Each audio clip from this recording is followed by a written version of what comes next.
Hello, everyone, and welcome to Swindler's Den in this week's session of Icewind Dale, Rime of the Frostmaiden. You may have noticed we have somebody different here tonight because our good friend Dyto is out and about in the world, vacationing, taking some time to herself. We hope she's having fun, but to fill that gap so my players don't all die in this scary place, we have Eco is Not Funny. And you have something going on here on the channel that's pretty exciting. Listen, I didn't even make a character, so I don't know what he's talking about. I'm here to just promote Curse's Strahd and then leave, which you should check out on Sundays on Twitch. Nope, Saturdays on Twitch and Mondays on YouTube. Got there at the end of it. Yep. So yeah, those are at 7:30 p.m. Eastern Standard Time over on Twitch on Saturday. Whereas we start an hour later because, you know, we're working boys and ladies when we have ladies with us. But with that, I think we should introduce our other players that we have with us tonight. We have Grizlocke. Hey, how's it going, everybody? I'm Grizlocke. You can find me on YouTube under that same name. I will be playing Orlin the Half-Orc Wizard tonight. Welcome aboard, Equa. Hopefully we don't kill you, which we probably will. There's a chance. Knowing this party, they probably will. Next in line, I kill you first. we have Bumbleskum. Hey, it's your boy Bumbleskum coming at you real fast. You can find me on the tweeters at Bumbleskum, it's with a K. Or you can also check out my actual play podcast, the Interdimensional Library, at Twitter at IDL_RPGS, where I have both Dr. Phage and BakaZombie under my thumb as players in our campaign Gluttony and Earth. And I play Heinlein. He's a guy who wants to die, but he'll never die. Speaking of never dying, we have Lortomas. God, Hey, yeah, there it is. Hi, I'm Lortomas, and I'm going to be playing Zavros Winerin. You can find me just wandering aimlessly out into the fields of, apple orchards. So if you see an apple orchard, I'm probably out there just picking an apple. New urban legend unlocked. Tommy Appleseed. Speaking of people that you'll never see in an apple orchard, last but not least, we have Dr. Phage. Hello, classically known for hating apple orchards, I guess. For shame. That's known about me. I'm playing I can't be in the same room with this guy. I'm playing Sister Liliana tonight, the Dragonborn cleric. You can also find me on Twitter at Little Growth. Yeah. And with that, we can get into the recap from last time because we took a week off, so we need a recap. Last time, our group was getting towards the end of the Caves of Hunger, when they lost track of Zavros, losing connection with the concentration of the invisibility spell upon him. In that moment of panic, a raven entered the caves, ushering the presence of Avarice, one of the wizards of the Arcane Brotherhood. Our group kind of made their way towards where they last saw Zavros, trying to make sure they knew where he was, and they found him and waited for Avarice to approach. Took her a little bit, but she made her way in with her group of cultists and began to engage with our group. It was a fight of fireballs thrown across the battlefield, and after a long, hard-fought battle, our group was able to make it through, slaying their long pursuing, I guess you could say, rival. And as they made their way out of the caves into this large cavern where the lost city of Yithrin was, I wanted to recap some things because we kind of started going a little fast as we went into there, so I didn't get to explain everything. But as you came off of this causeway of ice into this city that is slanted inside of the glacier, and you stepped onto the ground, you found yourself not sliding along with the trajectory of the ground. It almost seemed like gravity seemed to right itself as you stepped onto the roadways of the city. And started to make your way in there. The areas are all lit with this. There's torches along the streets, and even the house where you're currently staying. There are torches that are lit, and they don't seem to burn any fuel. They seem to continuously burn the entire time you're in there.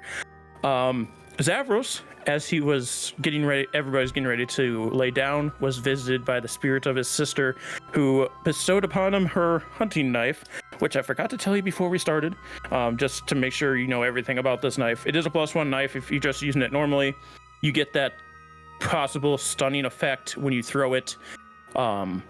And unless you have another dagger, it does eat your multi-attack when you throw it, because it's not. You have to use the same weapon when you multi-attack. I just wanted to, but you have the chance of stunning. So doesn't it like return at the end of? It returns at the start of your next turn, and it stuns them until the start of their next turn. Or wait, the end of your next turn is when the stun ends. So yes, that is all of that. But you guys have began to bed down. Felicity did find this little flyer stating to go and get your spinning mimics today for your architectural needs, architectural and security needs. And Orland set up this dome, this tiny hut inside of this house. Now during the evening, Heinlein, I assume you're doing the majority of the watch because you usually do. Yeah. As you are sitting there, give me a perception check. Oh God, I have to use dice in this game. I wasn't prepared. Okay. Well, because nothing escapes my notice in my domain, I got a 23. A 23. So the city so far has been rather quiet.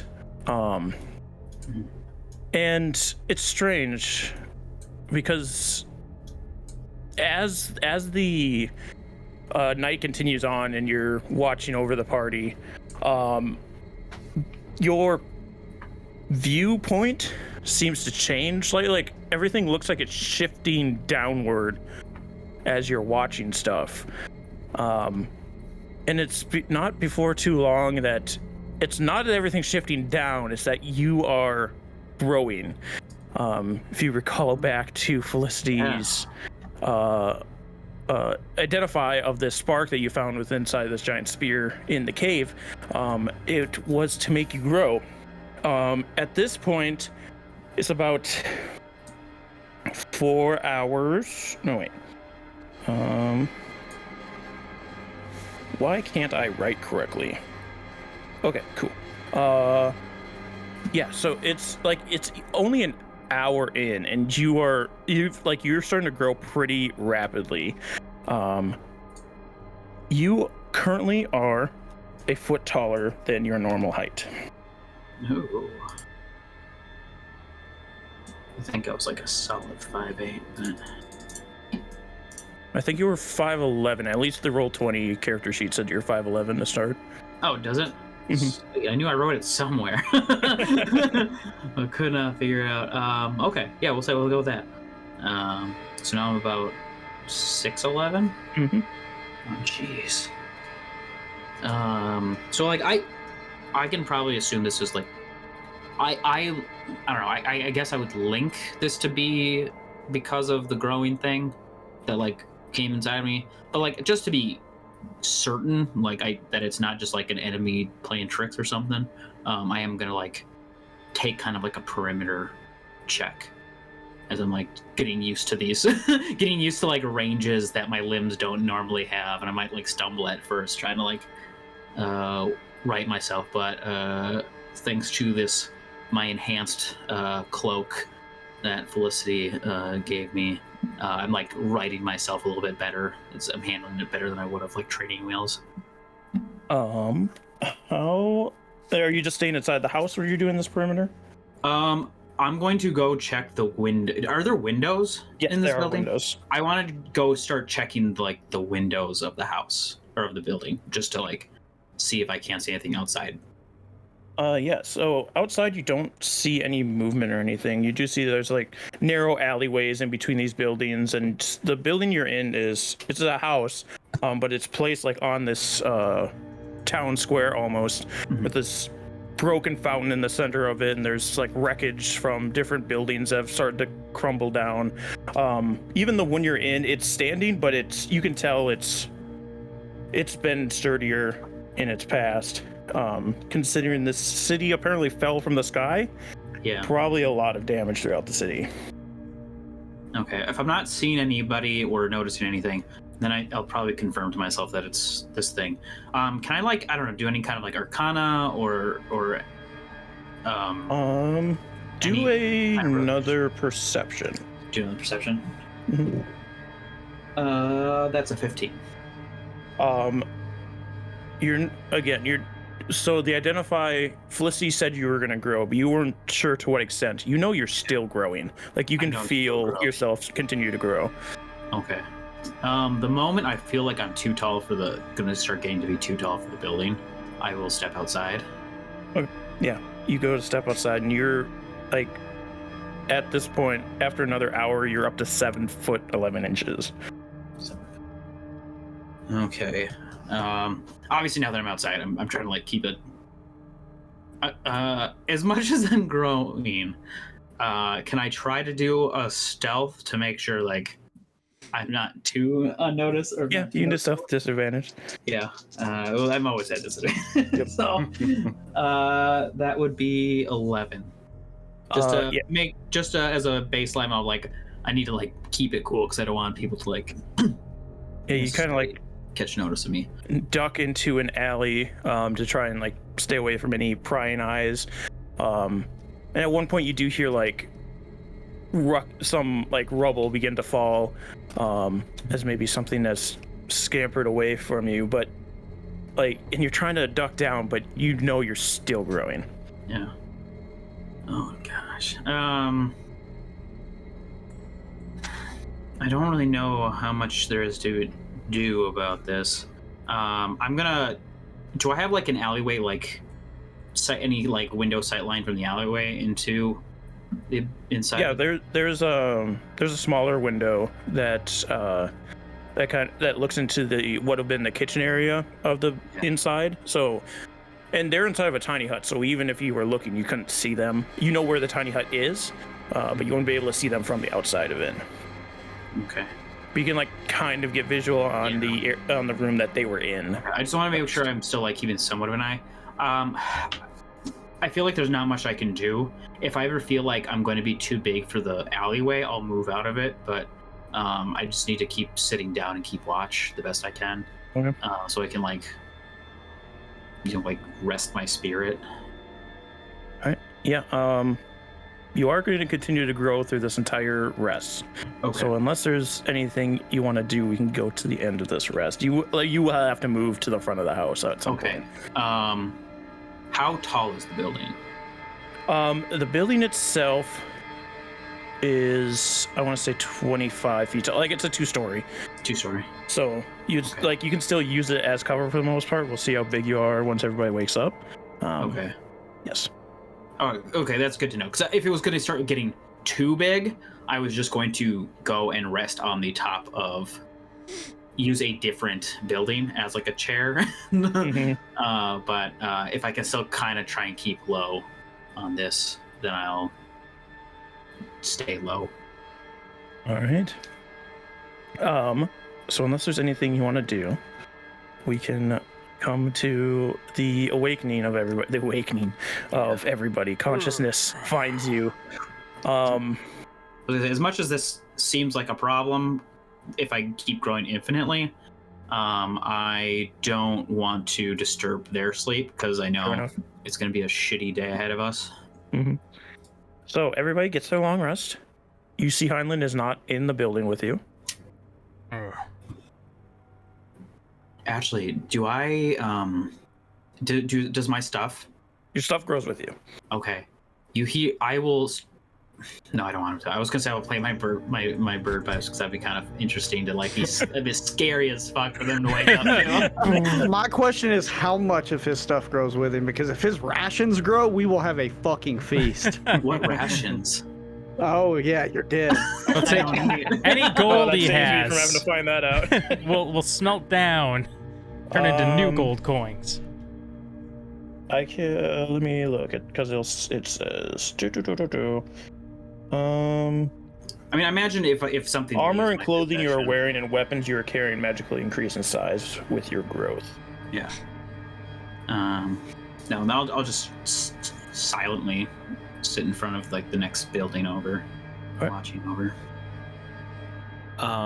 Liliana's gonna wake up and like see that Heinlein's gone and have terrible flashbacks. Oh yeah. This is where you find out you actually did eat him. This has been He's been in a hallucination the whole time. Just our guilt projecting. I wake up and oh man, for some reason I feel full now. Just kidding. Because I always imagine Liliana getting up a little bit early so she can do her morning prayers and such, which I was going to do a thing, but now Heinlein isn't here, so it complicates things. You know, I'm pretty sure if I stab myself, he'll come running from wherever he is. Just a hand smashes through the window. That's a good idea. I think I would very quickly go outside to see, like, what the situation is. You open the door and you see Heinlein instantly. You see Heinlein standing 14 feet taller than he already was. Or no, he is 11 because he started at 5. He gained 9. Okay. So he gained 9 feet overnight. And you're still growing. Still growing, okay. By the way, being 14 feet, let me double check something. Am I large? Your strength is now 19. Holy shit! That's amazing. Oh my god, my strength went down a point. Old Heinlein would have been strong, not this guy. What is it, Liliana? Everything okay out there? It's hard to describe. Heinlein's quite literally a giant. What the fuck is going on? I guess I'll walk out there and see. Yeah. Yeah, you Felicity will walk out for now, but she won't be staying with you. Yeah, you see 14-foot tall Heinlein. What has caused this? Startled reaction. Very good role playing, everybody. Heinlein, what's going on? Seems I've been blessed by the Jarls. So this is purposeful, or at least beneficial. Maybe. I could try to dispel magic upon you. If you need me to.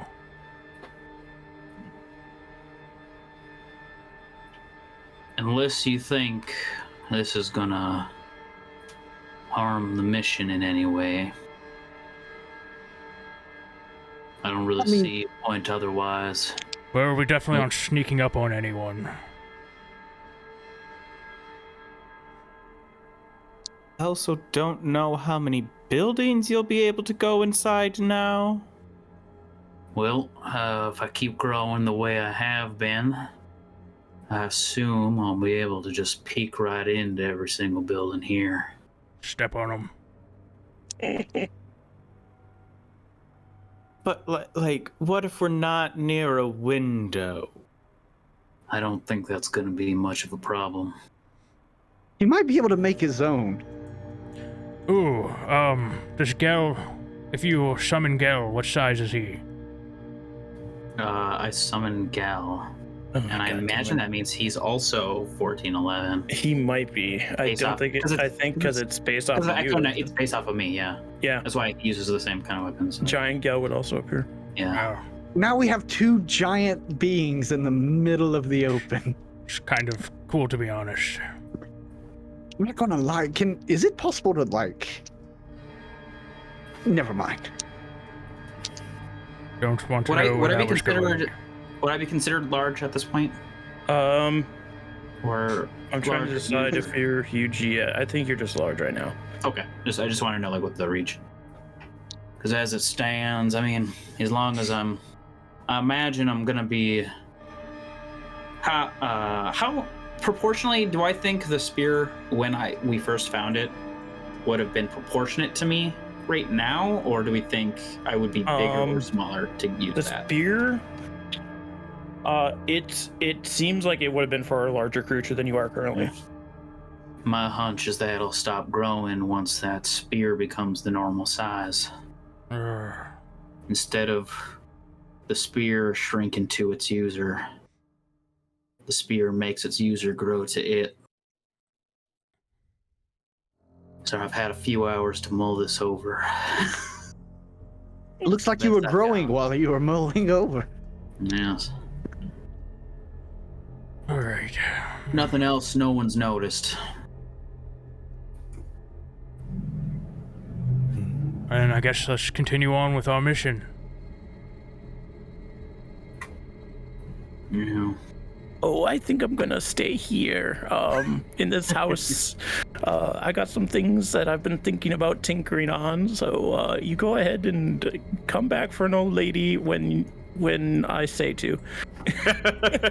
But Felicity, you should definitely come with us. No, you're just too here. kind. I love Don't you wanna speaking to go- you. But don't you want to go to the museum? Tell me all about it. Give me a postcard or something. I will take good notes. We'll hand you back scant when we find you next. Perfect. Before we head out for the day, I'm going to cast a 3rd level aid on, because Felicity isn't coming with us, Zavros, Orlin, and Heinlein. So everyone gets a permanent current and maximum HP goes up by 10. I'm also going to cast Death Ward on myself. Both of those last for 8 hours. And then I'm going to use one of my rings to immediately get that 3rd level spell slot back. Oh, by the way, I'm going to be putting earwax in my ears, so don't call for me if anything happens close by. Close the door. Don't worry, I think my voice will be booming loud enough she'll hear. So you guys begin moving through this open courtyard area, and you don't get too far before you hear something moving in direction. A couple things moving in your direction. And as you turn to look, you see it's a humanoid figure running towards you. Draw my bow. If you'd like to describe the character that's running towards them. Sure. Heinlein, protect me. So the character running towards them is a male drow, wearing furs and leathers that have kind of been torn up in places. He's absent of shoes, small pack on his back, and a hood above the head. Not to the point of disguising himself, but just, against the cold. And attached to his wrists are 2 thick, metal manacles that may have once been held together, but are now separate. And attached to each of those manacles lies a long chain about 10 feet in length. It looks like one of those manacles that you would wear if you were tying it to the floor and you would give someone some room to walk around him, instead of the wrist ones. And he's fucking booking it, right?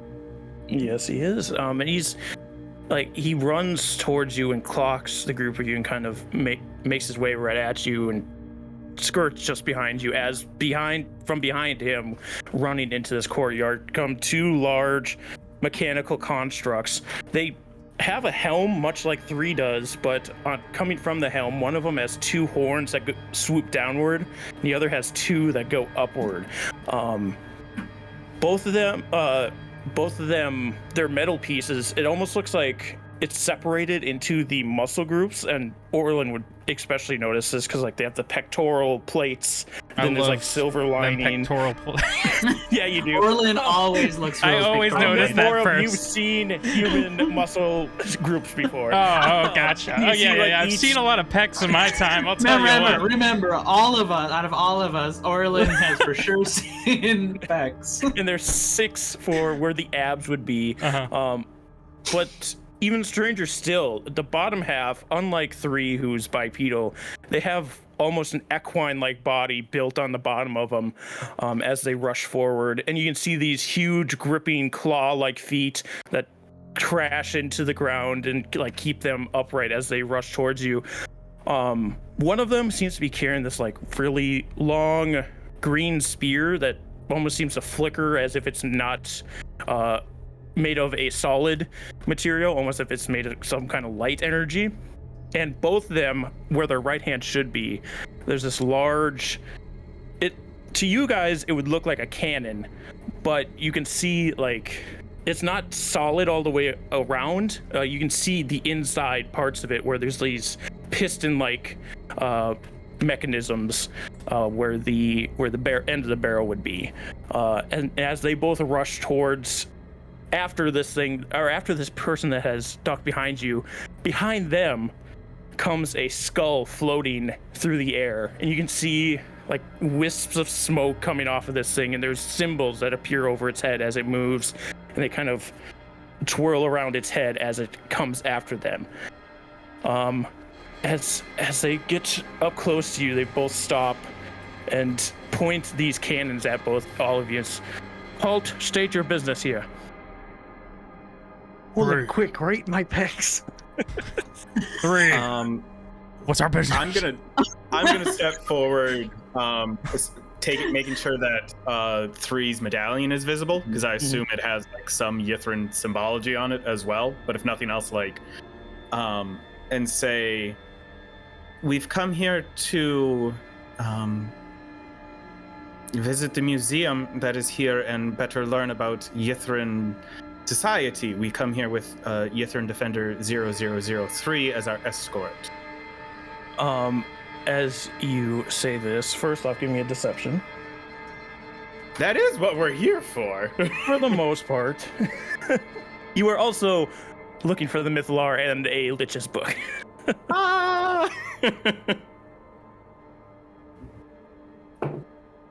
That's an 8. So both of them, like, these green straight lines shoot out and hit like all of your feet and go upwards. As they both stand there scanning. Yithrin Defender 0003, created by wizard Ezar Cedius, has brought these people here. Why are you hiding this fugitive?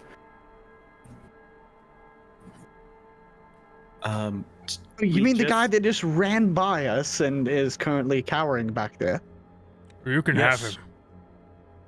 Turn over the fugitive and lay down your arms. Do not resist. I'm gonna like step to the side and just kind of motion, like, go ahead. So wait, so I'm cowering behind them? You're behind, putting them in between you and these constructs. I feel like the word cowering is a little insulting. That's why I didn't say cowering. I said cowering. I have one question for you. You see this sniveling piece of whining mess behind us on his knees, begging for life. I want to know what exactly he's a fugitive. All of you lay This down love your is weapons. about to be a kaiju fight in the middle of an ancient city. All of you lay down your weapons. You will come with us. I want They to have look these them up and cannon down things and see how training on you. formidable these guys are. Can I like get a feel for that? Do a perception check. Right. I rolled a 13 plus 5. An 18. So these look very well built, and you know how sturdy 3 can be in combat. These things have cannons on their hands. I mean, you've taken down some big things in your life. If you probably could. You don't know what's going on with the skull behind them, but it seems to be trailing further back from them. Can I actually figure out what that skull is? Like, as somebody who's necromancy and all that, skulls seem like they would. Or is it mechanical? Yes. Is it a mechanical skull? It looks humanoid. It looks biological. You can do a either Just do an intelligence check with proficiency and advantage, because I assume you have scant out. If you don't, then no advantage. I have scant out. Of course I have scant out. When don't I? Oh, perfect. Well, you did agree to keep him out. Yeah. Yeah, that's true. I rolled a It's a done 17 plus 5 for my. Then you wanted proficiency? So plus 9. From your hands here. Orlin, you know that lich we've been talking about? And how they need souls to put in their phylacteries? Yes. Well, this is what happens when they don't have those souls. Yes. So he's not full power, but he is still a demi-lich. And these things seem to be its bodyguards, so they're not going to like what we're trying to do here. I'm trying to recall back to what the lich's name is. Uriel Larthus. Uriel Larthus, is that what you said? Mm-hmm. Yes. It seems we have, I kind of look back to the group, seems we have been visited by the great leader, Uriel Larthus. And I'm kind of like nodding, especially toward Liliana. like gritting my teeth.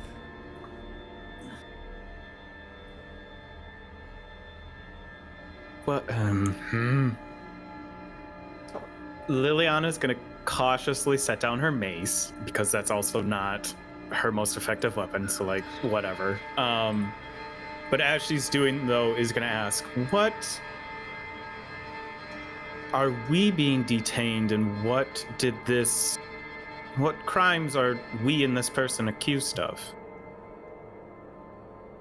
Your fugitive has stolen a magical item from the Yithrin culture. All of you are trespassing, and it shall not be allowed or tolerated here. I mean, technically, didn't you trespass in the Dale when your place crashed here? What is the Dale? It's like where this iceberg is. It's a piece of land. They both you can see their eyes. There's these shutter things that are twisting and turning as they're trying to process this. There is no the Dale where we landed. We fell above unknown territories. There was no longer inhabitants to this area. Yes, Zavros, this would have crashed a long time ago. Oh, right. What did you say that a lich had to do in order to stay alive? What do you know about Ariel, the Frostmaiden? Again, their eyes are twisting and turning. Ariel, the god of winter's wrath, she does not live on this plane. Oh, you're mistaken. She's here trespassing right now. And you are The emissaries ones of hers.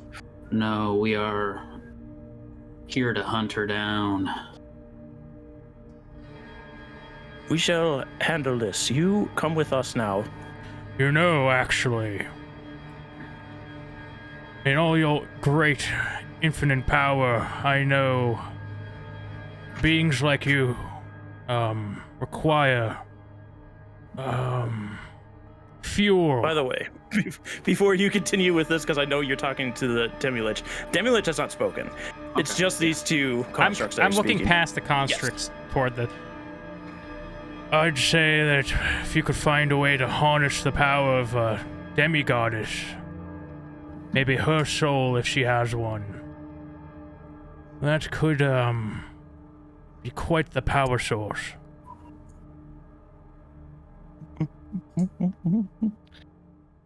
Roll a persuasion. I have negative persuasion. Can I? Hell yeah. Because I'm trying to treat us with him. Can I roll a persuasion for him? And then just because I've been trying to treat us, I was gonna say I wanted to because I was gonna try and. I'll say you can roll separately because it's specifically what he said that caused this to happen. Okay. But yeah, you can roll a separate one from him. It's a 15 for a 14, so it's Never not mind. terrible. Yeah, it's a 3 for an 11. So. You know, for a dead guy, you're very persuasive. Yeah. But apparently they don't care.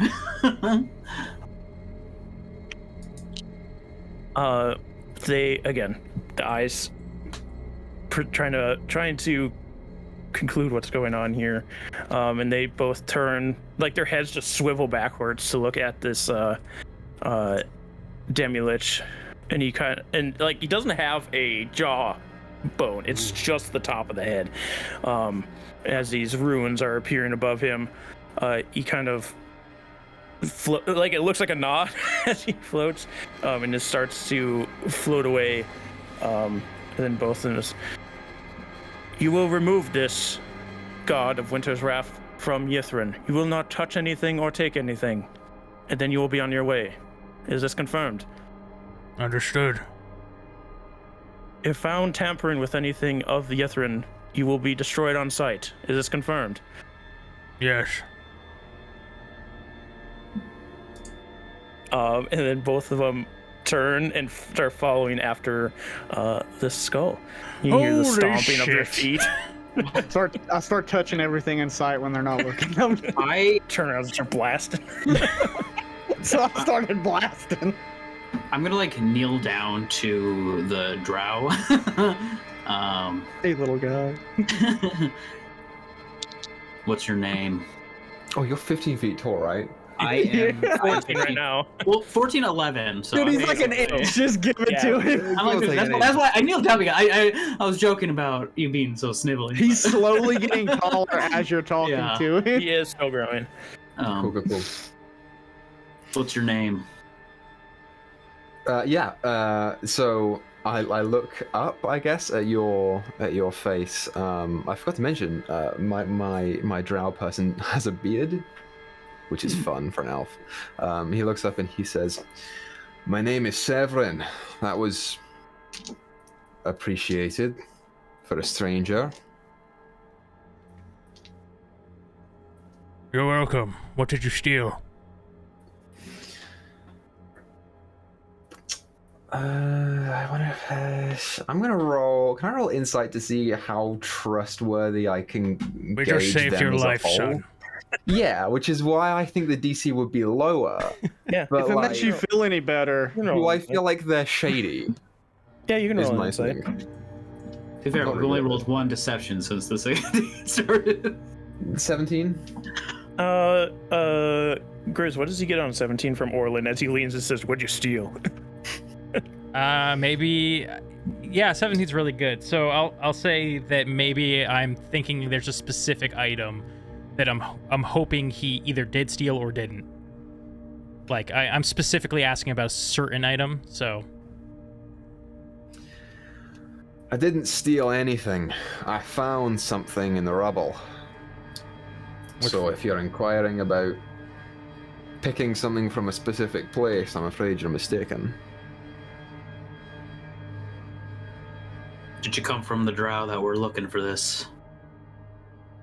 House Delanborough? Is that right?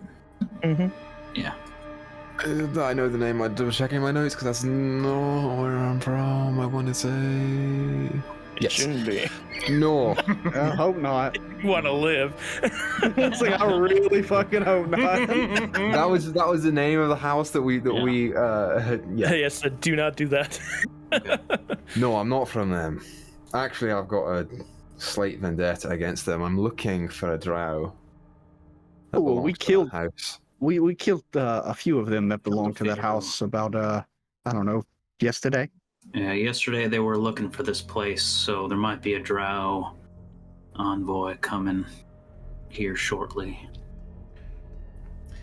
I see. Did any get away?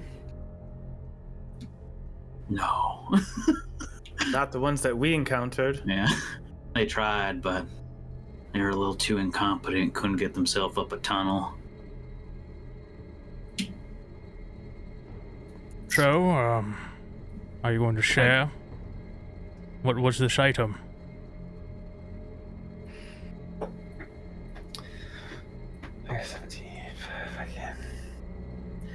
Sure. I pull off my pack, which is mostly empty, and inside of which is a like wooden chest, cubish, couple gemstones or embedded in it, and I just hold it there. What's inside? At the moment, nothing. Insight check. Yeah. Sure. Same. 18. Ooh. It's nothing. So your hands are free, right? Like they have manacles on them, but they're not like you're not bound. Yeah, they have manacles attached to them, but there's nothing in them apart from the chest. Yeah, like the manacles are severed in the center, essentially. Okay, so the chains are still attached, okay. but they broke in the middle, essentially. Does it look like Severn has like any kind of like weapons or anything on him, protection, stuff like that? Yeah. Oh, okay. He's got he's got a knife on his side, and on the left chain, on the end of it, it seems that he's attached like the head of a pickaxe. Oh, okay. What size is the Resourceful. box? It is 1.5 feet on a side. What's in the box? Trying to picture in my head if a book could fit in there. All right, open it. I open it. What's Got inside? nothing in it. Nothing. Well, All right. well. We're good. All right. Well, it's good you look armed. I wasn't sure of being a prisoner if you had anything on you, but if that's the case, then we should start moving forward. Sorry, where are you going? We're gonna go kill an ice god. You made the unfortunate decision to wake up today in the same town we did. Do I have a physical description of the drow that I'm looking for, Baka? Yeah, kind of. You have as much of a description as I have. They were wearing, obviously, the colors of House Delambra. Let me see if I got anything else for you. There was 3 of them. And you would have heard their names, obviously. Which were Meldiran, Talaknar, and Yilselbeck. Which there was a mage with Yilselbeck was the mage, and the other 2 were just drow knights. So I will relay that information to them and ask if that's the guy that they offed. Would it be? You guys remember hearing the name Yilselbeck as point, and it was shouted to the one that was hiding in the tower until he came out. 2 nights, yeah. Yeah. Actually, we killed a guy named Yinselbeck, and he had 2 guards. Shit. I needed him a little bit. Well, that's great news. Don't I have his head, or is that someone else? You do have his head, actually. I just forgot. I forgot about that. Yes. Is this the man you're looking for? That's the man. That's the man. Wow. What I don't suppose you mind if I take that. what information are you looking for? Oh no, no information. I'm looking to bring that back to my house. I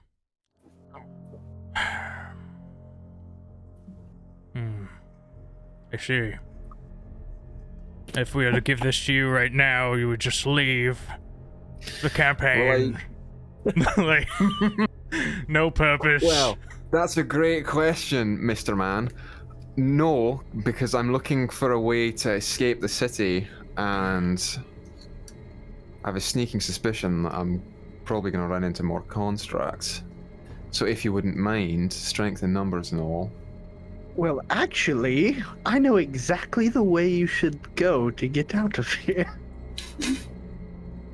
No, I think Do you know? You know the way, but it's still dangerous. we're also Yeah. still following Okay, it. this is great backstory writing that me and Baka did right here. I'm gonna This is say- great stuff. It sounds I like knew they were gonna mess it up as soon as I brought anything in, so it didn't matter. I blame them. I don't blame you. I need to remind y'all that if he starts running, a king over here might turn on all of us. So for now, he's made the unfortunate decision to be in the same town as us.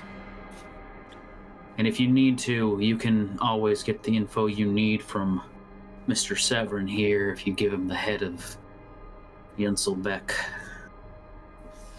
Yes, where have you scouted so far in this city?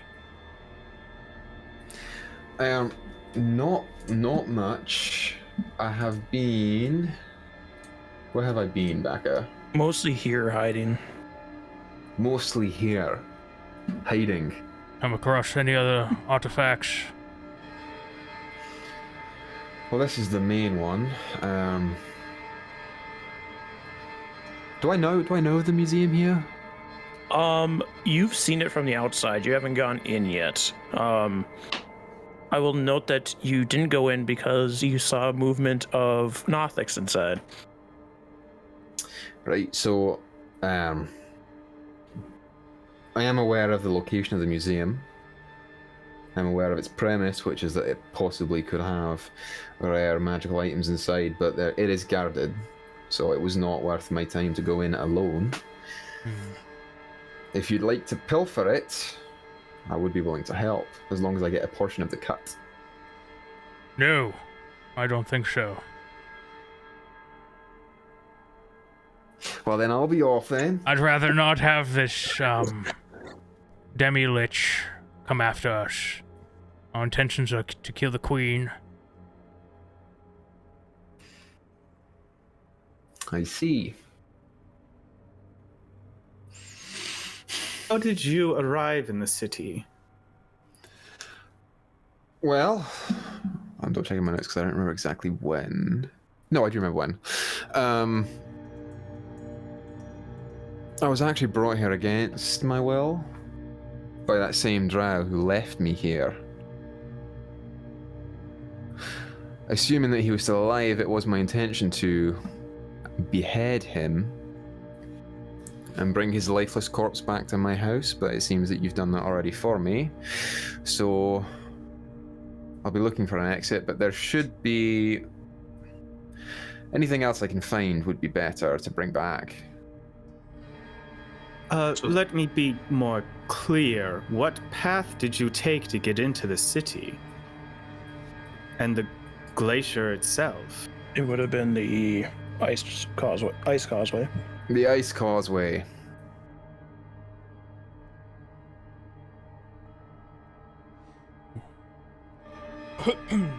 You said you were brought here by this fellow. I'm still just dangling him by his hair. Yeah. Probably came the same way then. They have these... They burrowed with those things Felicity saw. Dug their way up from the Underdark. Right. Yes. You would know that you didn't do any burrowing up here. No. You guys came up a Remora's tunnel that was already there. Oh, Like you didn't physically have anything burned. Nope, the Remoras are just doing their thing. Okay. So, I have an idea. I will give you this head after, as sort of an incentive for you not to take anything else, as we're on a very important mission that we can't have be interrupted. So sort of have this promise that you won't steal anything else. I never stole anything in the first place. Finders keepers are different. Well, But sure, I will not steal anything else. alright. Then you'll have this by the time we part. Great. So what can you do? Pointing to me. Yeah. All sorts of wizardly tricks you don't want to see. Sure, I've seen enough of those in my previous days here. Alright, so you're heading to the museum. I'm assuming you need directions. Well, now that that's been brought up. I don't want to fuck with that demi-lich. At first, I was thinking we come here to get the spell book, but honestly, it's probably safer being guarded by that thing. 3 steps forward as well as, and the bodyguard, Yithrin Defender 0R15A, and Yithrin Defender 0R15B are very deadly constructs made by other wizards specifically as bodyguards and soldiers for Yithrin. Question 3. Let's say something happens. Do you think we could survive a possible fight with them?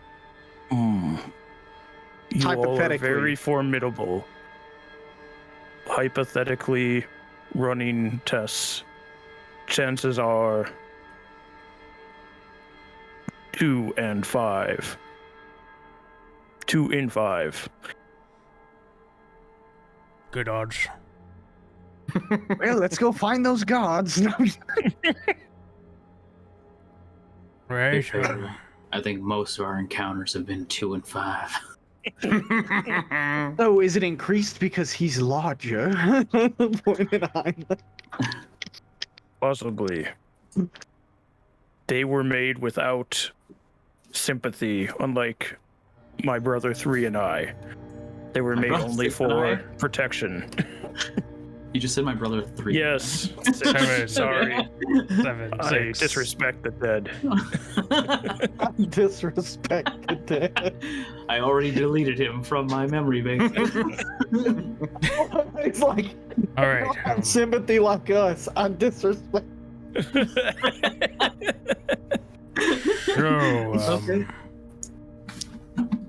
So the plan, should we just keep pushing forward, looking for the Ice Queen? I think so. Where's the Lich leading us? Is it? Oh, the Lich wasn't leading you anywhere. Oh. They left you. They just left. Oh, okay. This entire time, I thought they were leading us somewhere still. No. Okay. Oh, Oh, that's they're right. all I was gonna say this conversation would have been. I was like, what the hell? Yeah, no, They were just like, Yeah. because they were like, oh, they're here to get rid of another intruder. As long as they do that and leave, cool. Yeah. Okay. But we'll be back if they don't. Now, I want to remind all of you, because it might have been a while. So our goals were, but now have changed. Before, to get the Lich's book, no longer an idea, obviously. This is Professor Scant talking, I'm an orb. We also wanted to find Ariel, if she was here. It seems from Felicity's visions that she was. So keep an eye out for that. It is rather cold under here, so she might be here already.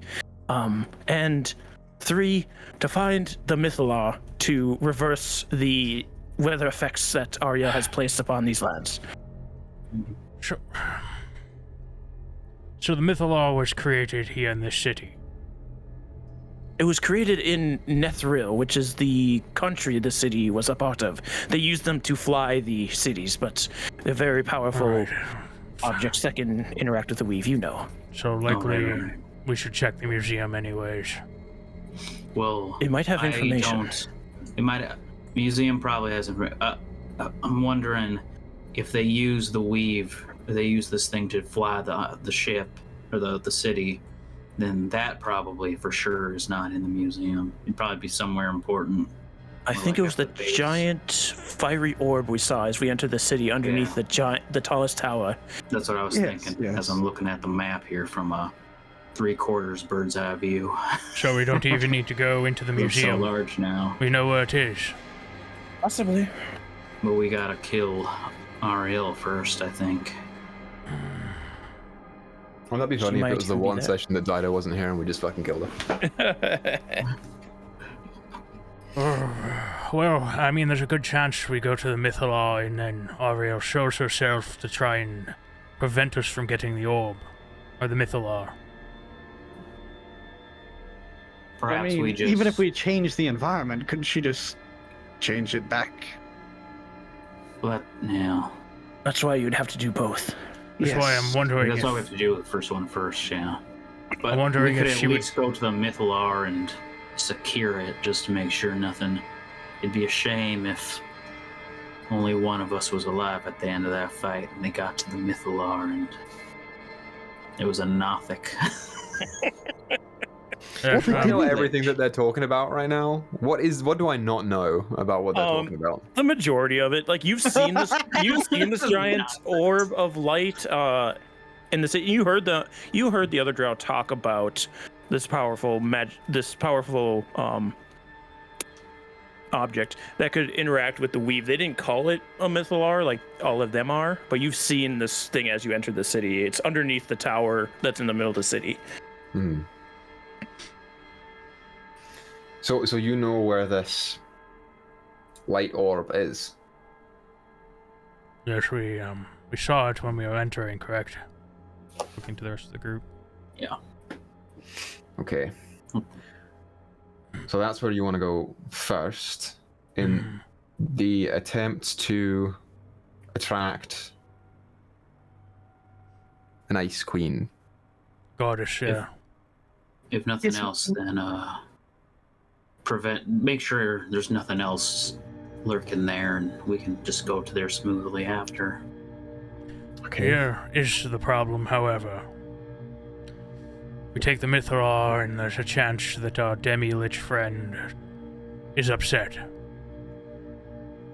I was thinking the same thing, that anything we do to the Mythalar would definitely be considered touching something inside of the city of Yithrin. So we sort of flaunt fake that we're going to take it, lure in the queen, kill her, and then figure out from there what to do with the Mythalar. Right, okay. Listen, the Flaming Skull, not good for me to fight one-on-one, but with 5 people, I'm just saying it would be a lot easier. Not what we're fighting. If those, I'm just gonna call them 3 tars for now. Those 3 tars are tougher than 3, and those things are gonna be a son of a bitch to fight. I think we could probably call them Orishas. No, probably Orisubs. Orisubs, yes, I like that. Orisubs. Sounds a lot better. Don't think that we weren't on to you. I knew Bumble was for sure. I caught on immediately. Yeah. Let me just say, every little inch of Overwatch that this man tries to put in this game, I see you. I see it. I snipe it. I'm gonna do nothing but make Overwatch puns the rest of the night. Just try and fight him. See what it's like. Let's do it. It's just Orisa quotes. I climb a building and look in the direction. Man, I really wish I had been studying a teleportation spell the other night. Just out of nowhere, you started studying a teleportation spell? Alright, every night I do a bit of studying in hopes of increasing my knowledge.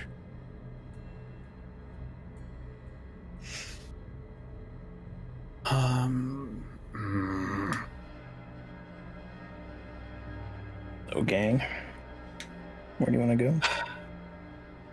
Well, it seems like no matter what we do, we're going to piss off everyone in this city, so I'd say we should sneak about what we're going to do, but unless we can rip off a nearby roof and place it upon Highland's head, he doesn't really... He definitely stands out. I changed my mind. I think we should go to the museum. Where's that? I just... Got a message from our DM telling you to do that. No, I'm just know narratively how to progress a story well. No, we shouldn't take chances. And if the museum can give you more information on how the Mythalar works, then we don't have to sit there with the Mythalar and panic while we try to operate it, while the king comes down on us with his guards. Quickly did those guards appear after you found your box? It was shortly. It's not like they appeared, but they were wandering and they just happened upon you. They were in the vicinity. Normally I'm fairly stealthy, but I was... The box was not my focus at the time. It was just something that I stumbled upon in the rubble. And when I picked it up, they seemed to be apprehensive to that. Well, I don't see a problem really with going to the museum.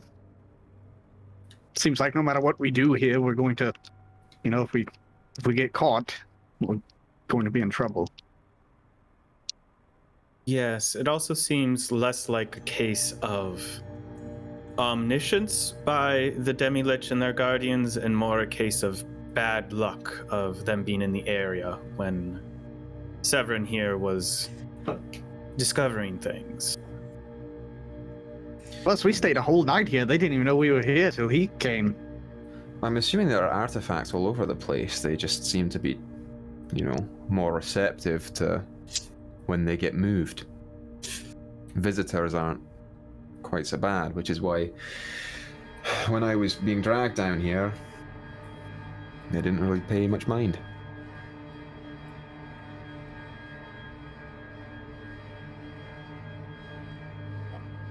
I say while we're all healthy and rested, we should find her.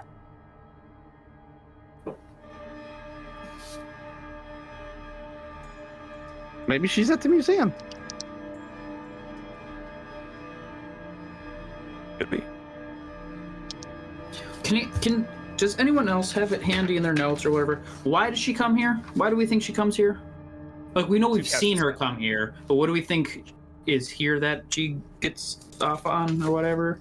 She uses the Mythalar to keep the Dale in the winter. So she uses the Mythalar. That is our assumption and understanding. Okay.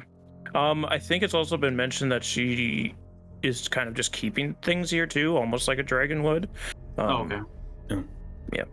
Comes to blow down with the Demi-Lich on her time off. But she is aware that there is a powerful magical item that could mess with what she's trying to do down here as well. I'm going to take a step closer to Orlin, and just say very quietly in his ear, I'm all for taking her out, but I think we should wait until Felicity is done with her business. I trust her more than this newcomer in a fight. Of course, yes, of course, but I also, I don't know, I feel like the more we explore, the more chance we bump into something, we take something, this fellow takes something that gets us in trouble.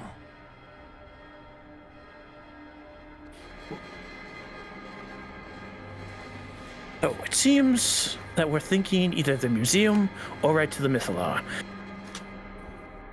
My vote, I want to go to the museum. I like knowledge. I like to see what this world has to offer us. I came down here, but, you carried me down here so I could learn more of the city. That being said, if we go to the Mythalar, we could at least find some things out about it. Like maybe how to use it, or like what we could scope out the area. We could do a little stealth mission to see what we need to do with it, All good ideas, but I think Heinlein is still growing, which isn't good. Also, there's no Narthics in the area. That's not something we can ignore. Not because they're scary and they only have one eye and they look into your thoughts and find your secrets, but that means something's turning them into Narthics, which might happen to us. Well, I'm a magical item. I can't be turned into a Narthic. Actually, yes. How did No, I don't know if this is the time, but how did you become what you are? Were you Me? once a living being whose consciousness was put into a... I was created like most magical items were. Probably, I might have even been created in this city. As Yithrin and the Nethries society are the reason the majority of magical items still exist today. They were created in those times and then lost when this city fell and those cities were destroyed. All right, well... Do you think the Mythalar is the place we're going to find the best information on the Mythalar? I mean, the best information is usually at the source, but the museum is full of information as well. So, dealer's choice. You If think you it comes go- with an instruction manual? Possibly. I would like to If read you that. go to the Mythalar, there's no guarantee that your Ice Queen will be there, but she should come back. So why not clear it out and then get ready to spring a trap when she appears? Worst case scenario, you set it up for a better attack later.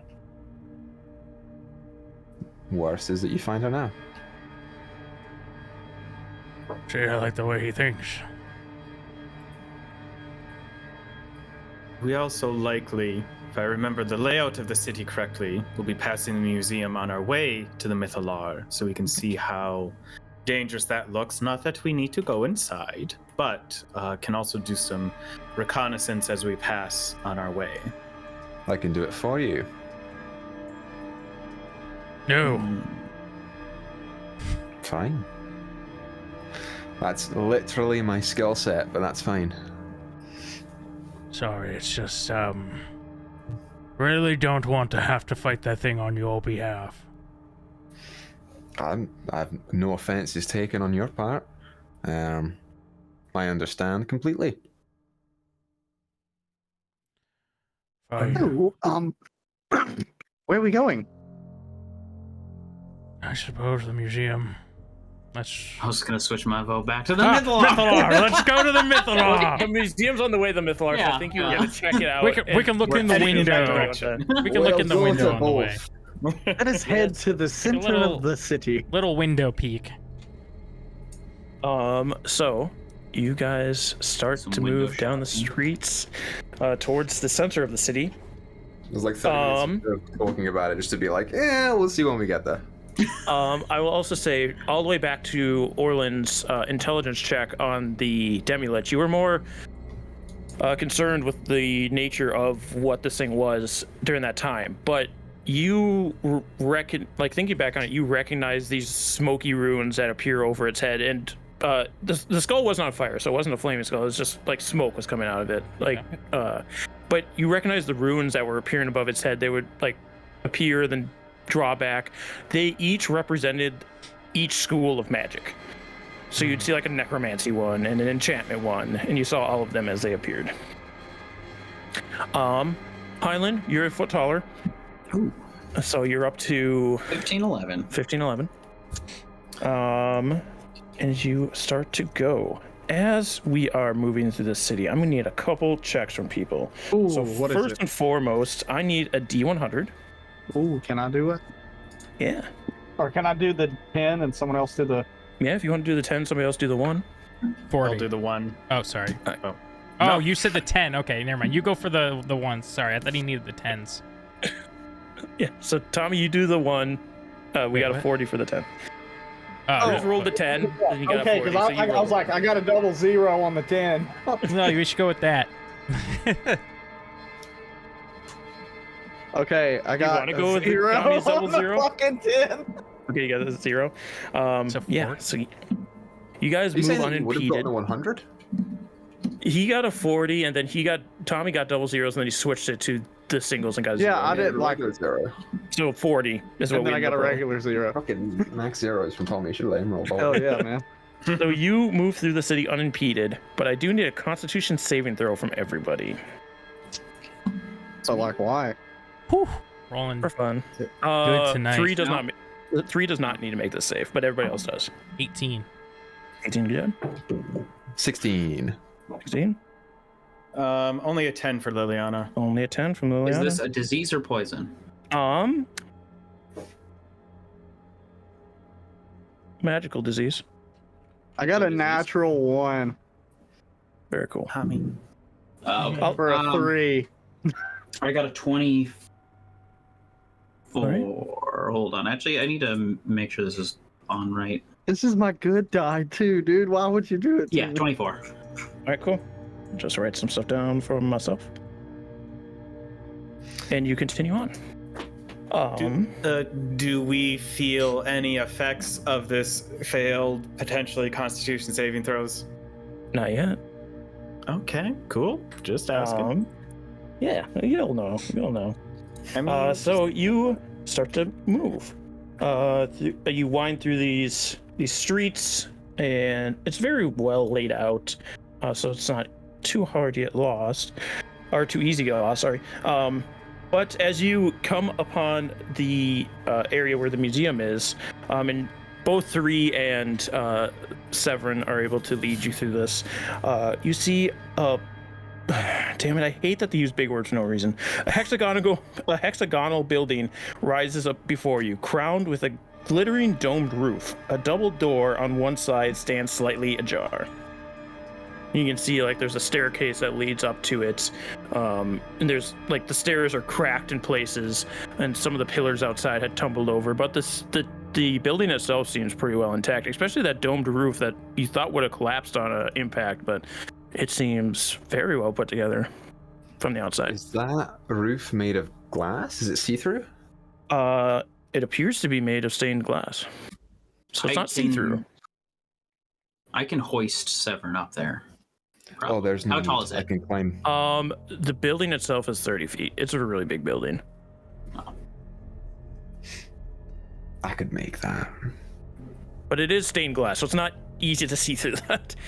Right. If it's needed, I can get on the roof, possibly break apart a little bit of glass and see it within. Even if it's dark inside, it won't be an issue for me.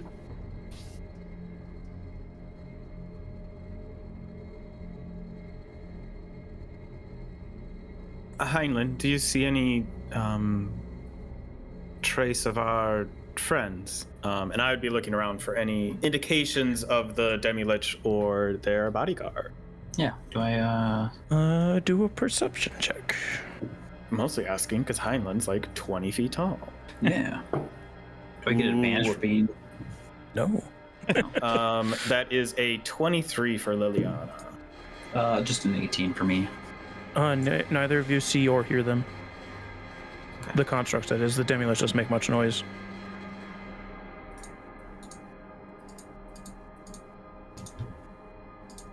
No, I don't see anything. Can I see through any of these? I guess they might be too high up. I was gonna say these windows on the building, but Yeah, the only windows you see is that domed ceiling, and it is all stained glass, so you wouldn't be able to see. It's too high up, and it's hard to see through.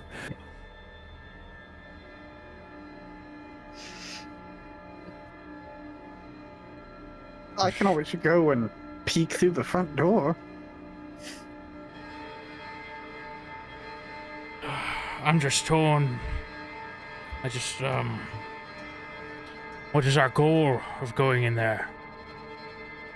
Just potential information on the myth, the law. maybe I was thinking more written information on how it works. I mean, if you just go to a glowing rock, you might not understand anything on what it is or how it works. But Plus, if there's you go probably to a lot of- library, you might read about it. There's probably a lot of other really cool information in there, Orlin. Just think of all the research we could do.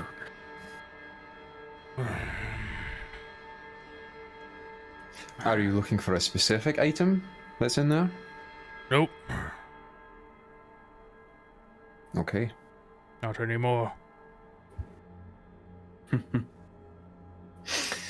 Well, the offer is still the same. If you'd like me to go and look in from the top and then report back, since I'm going in with you, it would benefit us all, I think.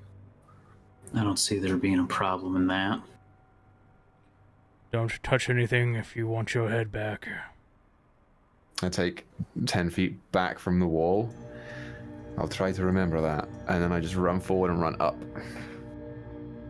As you're running up, you do a perception check and a stealth check. Actually, no, you're running up the side of the wall is what you're trying to say, right? Yeah, I'm trying to run up the side of the wall onto the top of it. All right. You begin running up the wall. As you are doing this, Zavros, you are peering in the door as you rolled a 19 on your stealth check.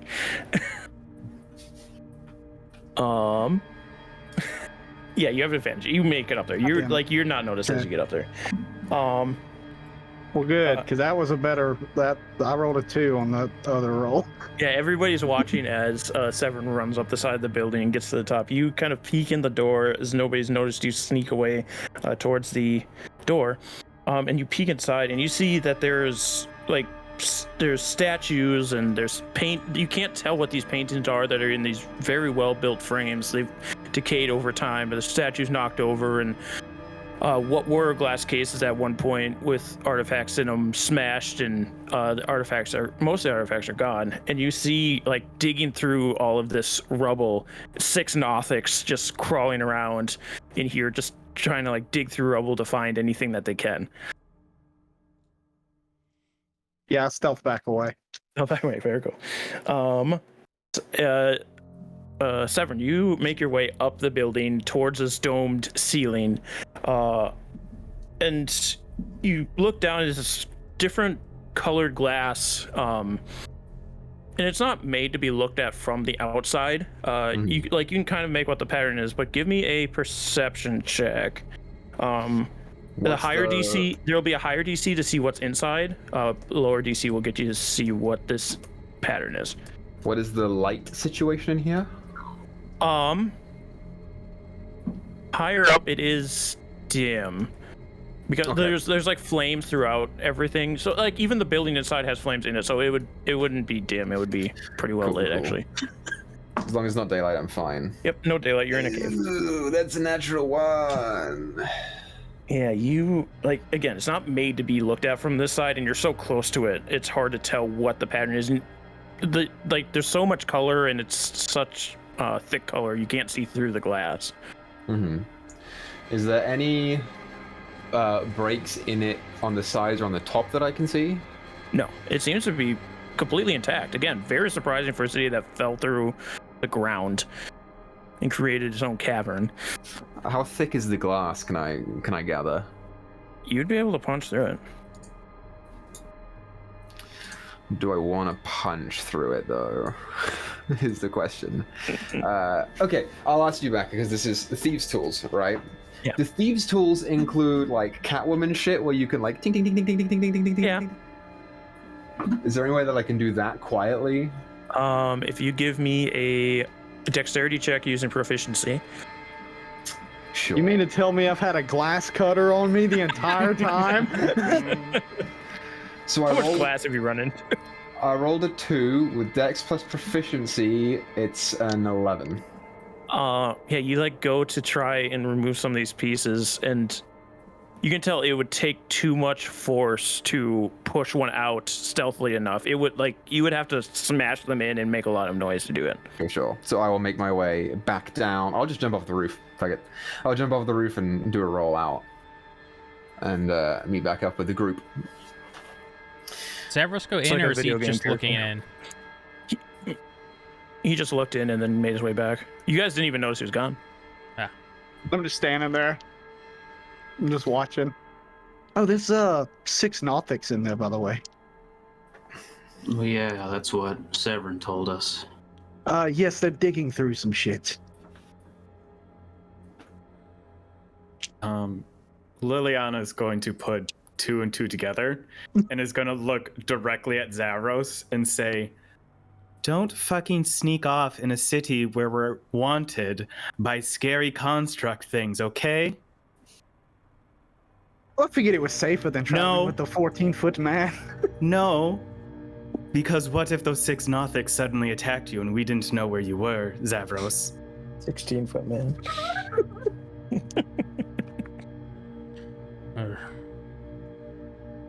Do we have an understanding? Liliana is like I believe. deadly serious. I believe. Good.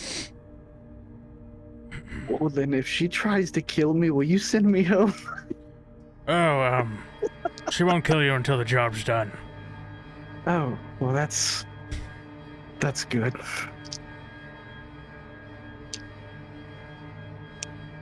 Was there anything of interest in there, Severin? There was little I could see through the glass. I could make out a few light sources, but that was about it. It's too thick, and I could punch a hole through the glass itself, and I don't know if that will be of benefit to us, but that would make some noise.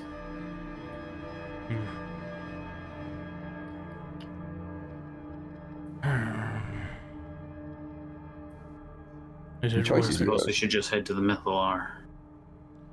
Yes, we've been trying to avoid it, but might be the best idea. So, if no other orders of business here, you begin to move. But I will say for Zavros and Liliana, when Zavros replied to you, Liliana, you got a twinge of, I can't trust Zavros. Oh, fuck. I think he's doing this on purpose at this point. Zavros, you went to like confirm with Orlin, like, hey, don't let Liliana actually kill me. And Orlin's like, no, she won't do it till the job's done. Does that mean they've been planning to kill you this whole time after they finished? Oh, no. Well, this is a perfect night to be a shithead, I guess. You continue. Can I get another D100? Work out who's rolling the I'm 10 like, and the I 1 ain't if you- rolling shit.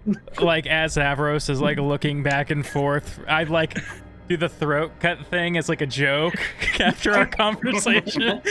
I'll roll the 10s. Okay. Pass without a trace, I vanish. Who's got the ones? I'll roll Good. the 1. Okay. There we go. Perfect. 4. 14. 14 total. Oh, sorry. You move unimpeded. There we go. You start to make your way towards this enormous obsidian tower in the center of the town. It dwarfs everything around it, including Heinlein, who is now another foot taller. Should we be worried about that? Is there something that we could do? It's this 18-foot tall, plate 18? armored. I'm 18 Well, now? 1711. We were Oh, going no, up. that's what I'm saying, because I thought it was at 1611. It really depends. You should be at 17. I believe. Okay, I'll be 1711. Okay. Yeah, this Really, plate armored dead man walking through the streets. Really depends on how much the magic is protecting him, because there is a point at which, you know, the human body will just collapse in on itself. Not meant to hold that much, but I'm not really particularly well versed in what is going on with him. The Oh, yeah, it is. thing that it is smells of death is peculiar in and of itself, but the growing thing I'm assuming is abnormal. Oh, well, about that, apparently, a long time ago, well, not that long ago, actually, an undead giant killed him. We went to sleep, we woke up, his body was gone, and apparently I found him at an inn that I acquired in Lonelywood, and his dead body was sitting by the fire. Or no, actually, he came down the stairs and threw a bunch of my dead sister's belongings at me. If you can't beat them, join them. And now Heinlein, your he's strength also goes up one more point. Ooh, yeah. becoming a giant. I am an undead giant. Magic is abnormal. it'll be fine. If he needs it, I've already told him to let me know and I'll dispel it. I imagine that this power that I've gained will finish on itself within the next 2 days at most. I will look up to Heinlein as he's walking. Would you mind if I get a better vantage point so we can see where we're going? He'll like put his shield on his back, and then he'll like lift you up. I don't know if I should just carry you like on my arm or if you want to be on my shoulder or whatever, but I didn't specify. Whatever you feel is best. yeah. He'll try and put you on his shoulder, and then he'll get his shield back. That way he's still. I dig the end of the pickaxe in between the armor plates just to make sure that I don't get knocked off. Just so we can see where we're going, if being followed, whatever. Yeah, you can do perception check. I'll give you advantage for this. Cool. The dice that I chose for Sarah rolled like shit. Dirty 20. 30, 20. You don't see any movement in the city currently, but I will say, Liliana, you like go to cast a spell on yourself, and as you look up, you think you hear the stomping of those construct feet against the bricks from a street down. What the fuck? I'll warn everyone. We may have company soon. A street down, the centaur-like things.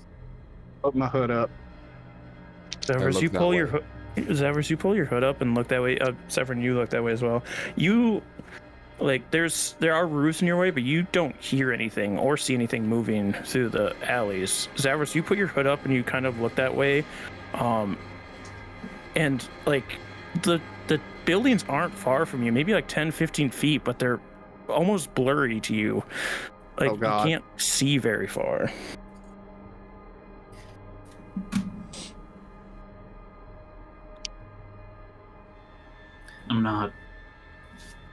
I probably would stop also at that declaration. And like, I'm like listening in. I imagine I don't hear anything. Yeah, you don't hear anything. Have they stopped? Do I still hear the footsteps? No. They know why we're here, so. No. We should still be careful if they're that close, though. Of course. If we're going to be investigating the Mythalar. Mm-hmm. Right. Avoid them if we can, but if not, I think we've made our purpose here known.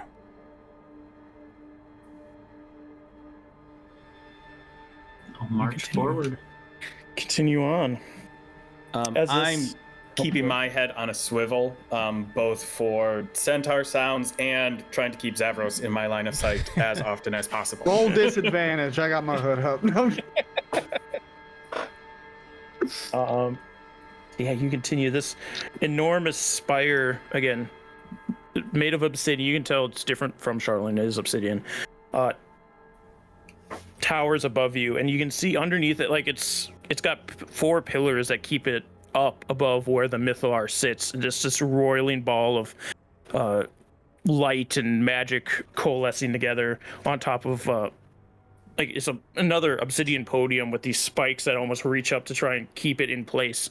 And as you keep getting closer, suddenly your forward movement is stopped.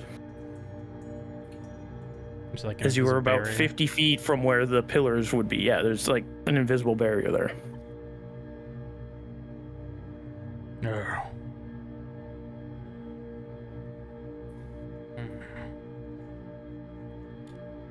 Heinlein, how far up does it go? I reach up. You reach up, it's past your reach. Like pat it. If You I pat it. like taking a look at it, does it look like there's maybe any sort of how it's being powered? Like if there's like arcane runes somewhere, like, or like I see something that would be powering this invisible wall that like we might have to go destroy or something like that. Like how is this being powered? Do a perception check. No, my greatest. Let's see. That's a 6. That's a 6.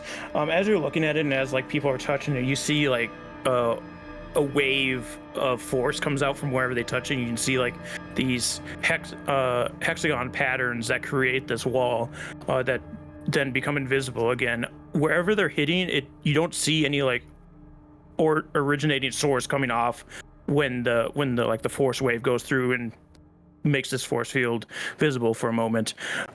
So it's nowhere near where you are. It might not even be at the base where this thing is being projected from. It could be towards the top of the tower.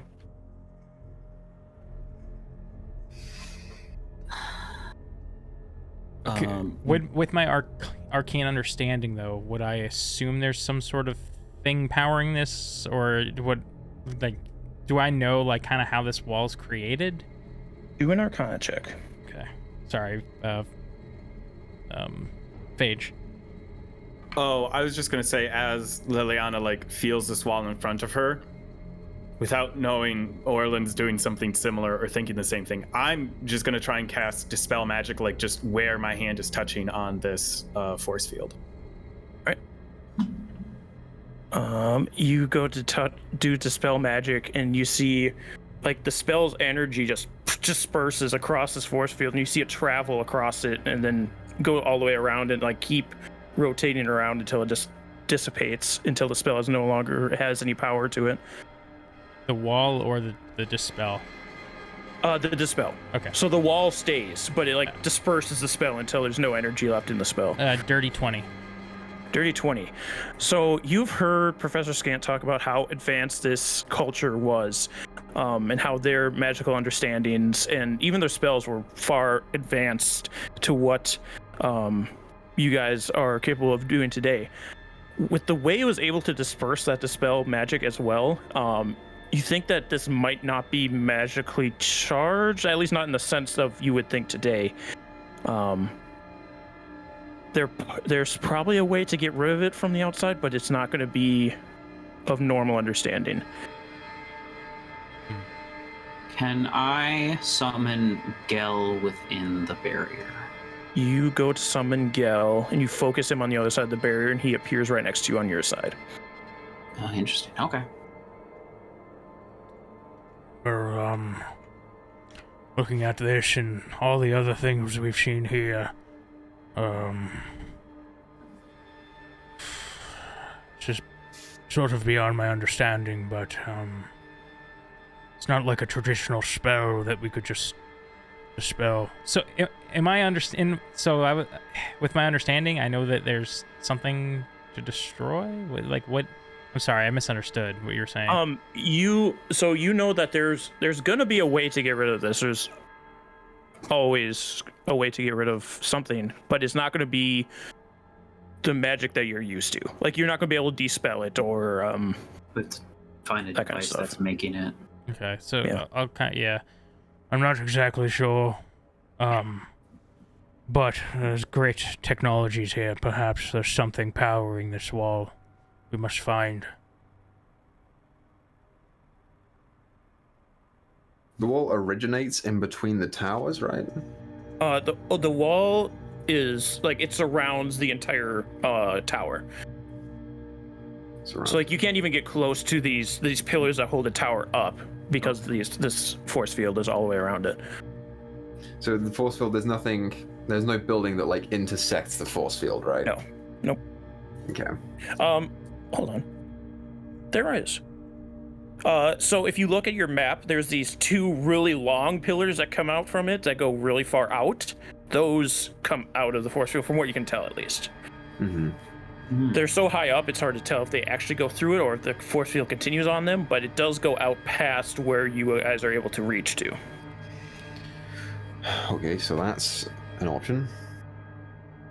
The other thing that I might recommend, I know that we were just there, but perhaps there is information in the museum about what this is and where its source is. I don't know. Would you put your government secrets in a museum for all to see? Well, I'm assuming that that's the government building in the middle. Right, would you want your people knowing how to break into your government building? I mean, I don't know. What other options are there? It may provide somewhere to start at least. Talk about it in vague sense of powered by something or originates from inside of the tower or some defensive capabilities of the city. Considering they don't even want intruders, I don't know how many outsiders even came into the city, so it may be an open secret as to how that force field works, how that magic works. I suppose, but why even have a force field at all then? Everyone knows how to operate it. But I suppose it's our only lead.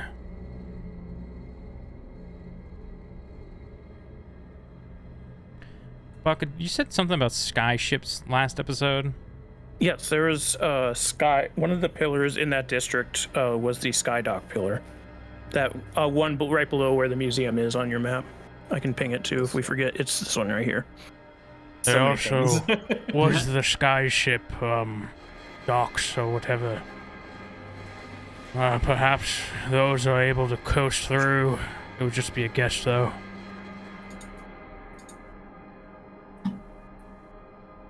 But looking at the tower, like looking up, does it look like there's any kind of like door or window or anything there? You don't see anything that would like be a docking situation for ships. I'm not so sure that that's gonna get in there at all. No. Yeah, I think we could probably just find our way inside one of those tubes and stick out farther. Might just go inside the tower itself and start rummaging. Alright, so who's in favor of the tubes? Who's in favor of the museum?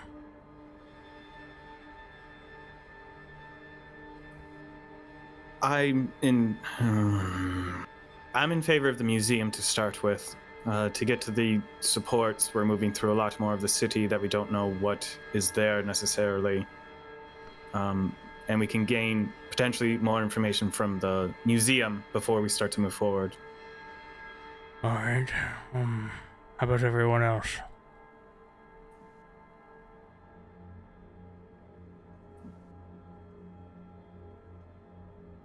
I'm good with wherever. I would like the museum personally. What if we were... This could be dangerous. Perhaps we should all... what is your... Let's all write down what's your next of kin, your will. Zavros, how about we start with you? Let me write that down. Yes, good luck reaching him. I'm joking. Alright. Hold on. Let's redo a check here. Because he's a baby boy, but he knows some things about the city. Yithrin Defender 0003 would like to add that the structures you see coming out of the tower are also protected by this force field. Okay. Museum it is. So like it cuts through that part of the city? It looks so you would think it just like wraps around the pillar as it comes out as its own like separate force field kind of thing. Yep. It doesn't like cut out. So it might just be like a hot dog sausage wrapper around the whole tower. Yeah. Much like, Like, there's a tube coming else. off of the tower. There's a tube coming off of the force field. Okay. So we got a tube sock situation on the foot of this pillar. So maybe we can find information on how to visit in the museum. Yes, perhaps. This. Since we know for sure there's Nothics inside, and you're probably too giant to get inside, I don't know for sure. Oh. Let's try to lure them out, perhaps one at a time if possible. Make them go into a fatal funnel. Yes, I was thinking something similar. Even just hearing how many of them there were. Alright, let's turn around. All right. As you all turn around and begin making your way back towards the library, Liliana, Son of a bitch. you see, like, do you notice, like, wisps of magic coming off of Orland's fingers? Did he counterspell your D-spell so he could talk you into going back to the museum? Because even though he says he doesn't want that book anymore, he talked about getting it before you, or possibly killing you because of the book. We'll go to break from there. Oh. So, thank you all for joining us for the first half of the session. We'll be back in a little bit as we return to the library. Yeah, so hold on to your seats, everybody. We'll be right back. Hello, everybody, and welcome back. We are back from break, and we hope you are too. And if you are, we're ready to go. Our group has been walking back to the library. Museum. With a large Heinlein in tow, and they look around and they're fine. You guys approach this museum once again, and again, just so you are all aware, large dome roof, 30-foot tall building, 2 doors at the front, one of them is open. Mm-hmm. What would you like to do? Or what I say is, we have somebody at the door ready to close it, and outside we make a ruckus so 1 or 2 come out. The one at the door shuts it. We kill those and thin the herd as little as we can at a time.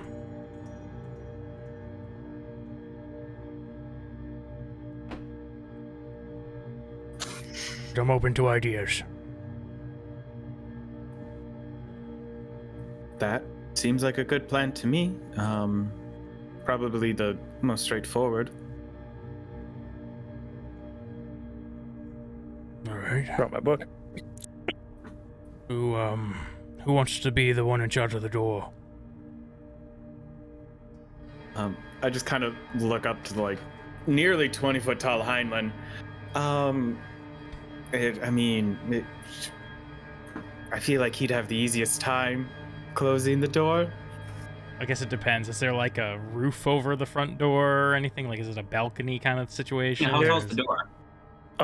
The door itself is 7 feet. Yeah, it's 8 feet. It's like a big front door. But there is like an awning over the top of it that's only 12 feet.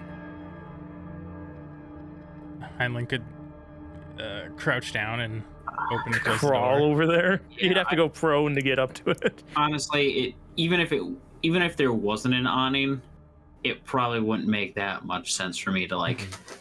Someone would have to basically open it, and then I could kick it shut. If there's an awning, then Three and I can take care of closing the door after some of them come out. All right. Zavos, are you all right to have an arrow ready? Yes, always. You good in a fight there? Looking over to the new guy.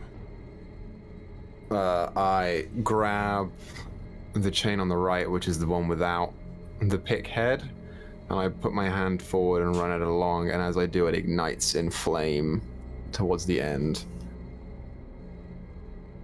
All right, I'll make a commotion. All right, so I don't have a map for this, but it's about 15 feet of stairs up to the area, about 5 feet or 10 feet on the platform up top. How far back are you guys standing? Well, I don't. Never mind. Well, I guess for Zavros it doesn't matter. He's got a bow, right? Mm-hmm. I got spells, so I'll be a little ways back. But I need like my sound to go in there and then be able to hear me. So I probably wouldn't be more than like. I don't want to leave Liliana alone up there either. So I'm maybe like 15 from her if she's at the door. You'd be at the bottom of the stairs, essentially. Or midway up the stairs. Yeah. Because the stairs are 15 up, yeah. And where is Severin standing? The awning is, as you said, 12 foot above the door? Yeah. I'll stand on top of it and lean over. So if they come out, I can smack them. And Heinlein. Just, You are muted, Heinlein. I just realized on second thought, Heinlein's voice has got to be quite booming. Maybe he calls out. Unless you think that might scare them.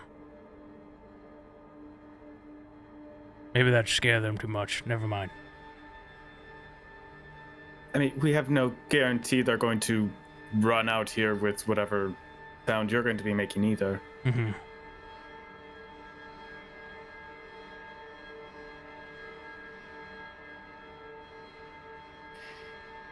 So where is Heinlein standing, I guess? So you said there's like a 15 15 feet up the stairs. stairs and then 10 foot like platform up to the door. Okay. I'll stand. I guess if I stand on the stairs, that's probably just like difficult terrain for me or something. Is that how uneasy my footing is? Yeah, it would be difficult terrain, and you would also have to make the stealth check along with Liliana and 3 getting that close to the door. Oh, so you guys weren't all going to be like up the stairs. You were just hoping they were going to run down the stairs to us? Liliana and 3 are going up to the door to close the door, and this is why we need the stealth check so that they can get there in time. I guess my questioning is just like, I guess if we're hoping these Nothics are going to run down the stairs at us, right? Essentially, yeah. Okay, then I'll just be at the foot of the stairs. Close stairs. All right. Is there any? Is go there ahead. like any rubble down near the bottom of the stairs? Yeah. I wish to hide behind that rubble. You can do that. I'll hide on the awning. There you go. All right. So, I need Liliana and 3 to make me stealth checks. 3. We'll start with 3 because 3 rolled better than me.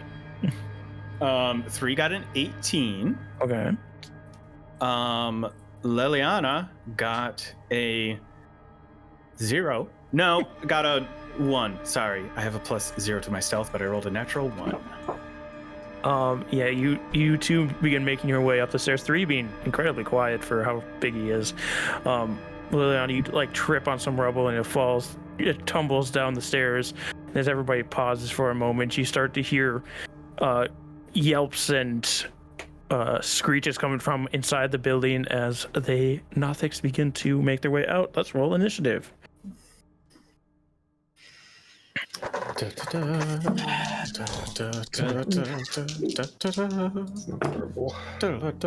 Great. I love that. Mhm. Love that for me. I got an 8. 21. 21. I got a 16. 11. 11. Liliana and 3. 3 got an 18. Liliana got a 2. Liliana is not. You should swap well dice at between all. you two. No, yeah, I'm not using. I gave it one more chance, but I'm not using that one for Liliana anymore. So, Orlin, you are able to react before the Nothics make it to the door. Is there anything you'd like to do? How far currently is Liliana and 3 from the door? They are currently 15 feet away. They have 5 more steps worth of steps to go, and then 10 for the platform. How's Liliana looking? Like, does she look like she's gonna get up quick? She's not prone. She just like knocked some rumble down, so she is still standing. But she like, as far as getting close to the door, quick. I am essentially mean, where is she in the initiative? At the end. Yeah. Okay. It looks like she stumbled a little bit from the rocks and isn't going to be able to react as quickly. Man, am I gonna drop this right now? Maybe. I'm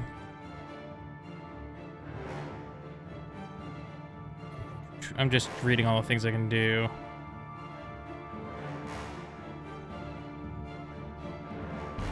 Characters did level up to 10 after last session, so they've got all new toys to deal with. Can I do cool stuff with Bigsby's hand, like shut doors? Yeah. Okay, it's just, yeah, didn't specify really in here, I don't think. I'm gonna do it, fuck it. I'm gonna cast my big boy spell. I see Liliana trip, make all this ruckus. It doesn't look like she might get to the door in time, so I start summoning this ginormous hand that, if you look at it, it looks like a severed hand. Obviously it's like magical, mystical, translucent, but like the shape of it is like a severed hand with like a little bit of the bone sticking out the end. And I summon it, and it floats next to the door, prepared to slam it shut. All right. When like one or two Nothics get out, just depending on how many actually get to the door at that point. All right. 3.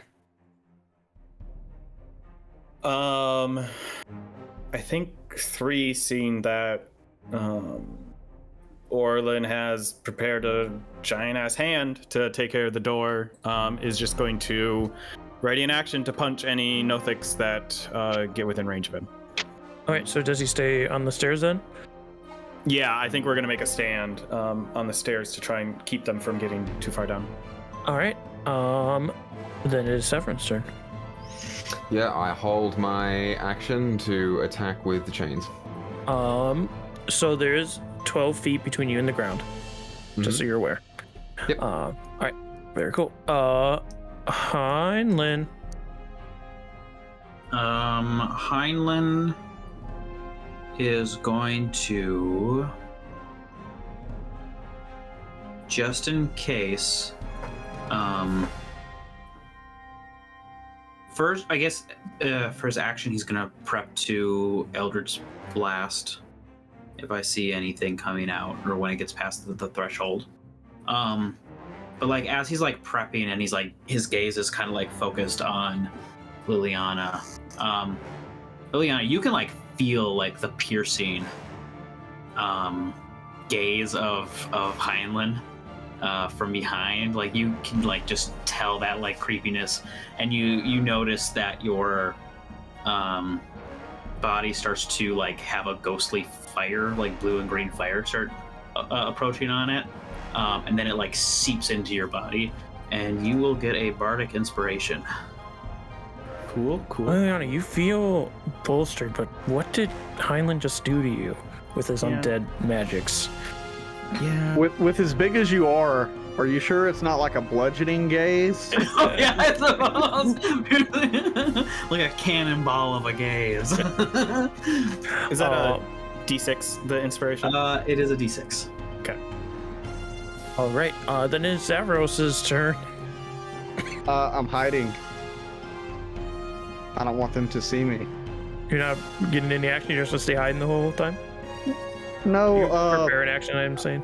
yeah, I guess I'll prepare to shoot it. I'm just Okay. trying to hide so they don't see me, so I can probably get some benefits or something. Yeah. As soon as you shoot, you won't be hiding anymore. But for now, you are hiding still. Then yeah, I'll just prepare an action to shoot them. All right. Shoot him.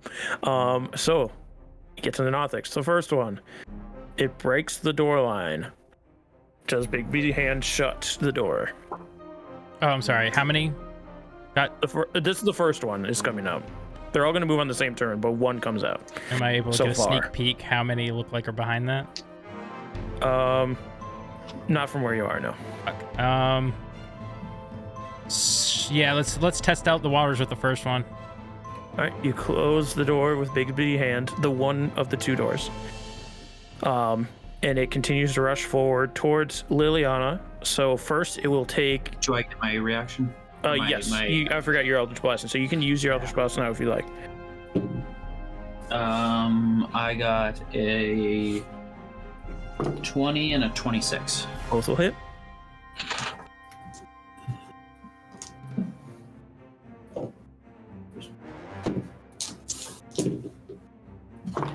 Did not do great.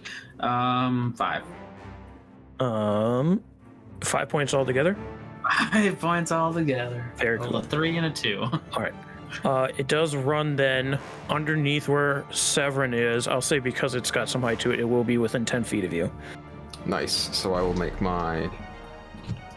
Is it you hold an action, right? So I can make 2 attacks? Yep, you'd be able to make 2 attacks. Okay. 15 and 16. Both hit. Okay, so the one with the flame is 20 points of damage, and the one that is not on fire is 10 points of damage. All right. It's still standing when it reaches Liliana. Did you prepare an action, Liliana? No, it's not your turn yet. That's right. But 3 did. 3 Three can make his attack if you'd like. First one misses because I rolled another natural 1, which is Nice. great. Perfect. 3. Good on you. The second one is a 15 to hit, I'll hit. which is then 11 bludgeoning damage. Yeah, as it leaps at you, this one green eye and these sharp teeth being ready to pierce you. 3 just punches it out of the air and it goes flying to the other side of the stairs and is dead. But there are more Nothics and there's another door. So they just open the other door. We can come in out that side. Wait. So was the other door was shut already, right? Yes, but they just opened I know it. I didn't specify, but like I would think that like my Bixby hand and it's like so big, like when I shut the first one, it would be like pushing against the door. I'm not gonna be like, oh, let me just shut it and like we're good. As you didn't specify, we're gonna roll for it. Roll a d20. If it's above 10, you could have closed both doors. All right, fuck it. Because I did go on my way to specify there's 2 doors, one was open multiple times, but I will allow you to right. Which roll. is why I had my hand shut the door, the one door. Yeah. So like, it should be like holding the door shut. You see Yeah. what I Yeah, mean? be Like, holding that door shut, but there was But, like- another door. What's in there? You wait, roll no, for it, see if you were, because it wasn't specifically said, I'll let you roll for it to see if it's you were fine. able It's to. fine. Fuck it. It's fine. Whatever. Okay. Then they will just open the door and start to go. The first one will make its way to Liliana. Okay. Go I for get a a seed bite. Oh yeah, you got attack still, so you can shoot it with advantage from both shots. Okay, so first shot's going to be a 19 plus 9, That'll hit. and the second one will be a 10 plus 9. That'll also hit. You get sneak attack on the first one. All right.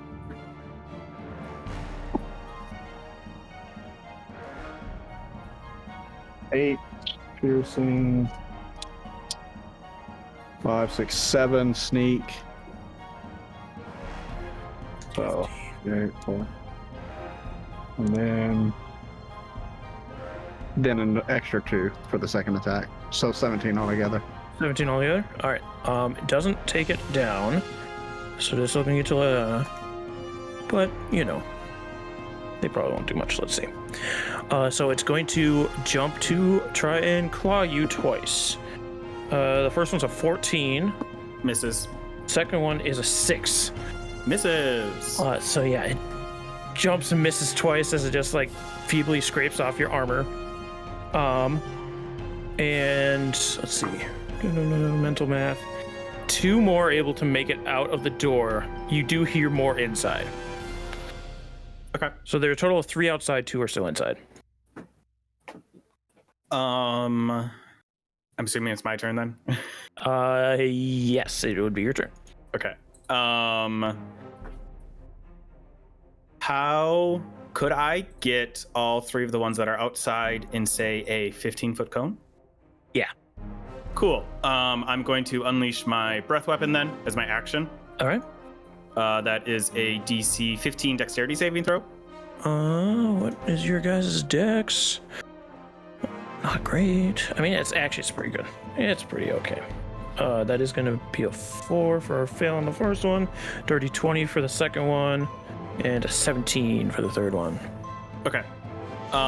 Those that failed are going to take 20 damage. I rolled max damage on Ow. cold breath. The others take half. All right. And then I'm going to bonus action cast my spiritual weapon and have it take an attack, which that is a dirty 20 on that attack. And are you attacking the one closest to you or one of the other ones? Yes, the one closest to me. Okay, yep, that hits. And then that is 7 force damage to it. Oof. Just close enough to not knock it out. You smash it into the ground, but it still clambers its way up. Okay, if it's still alive, then I'm not going to move because I don't want to start taking attacks of opportunity. Orland, it is your turn. All right. So there's one that's fighting with Liliana, correct?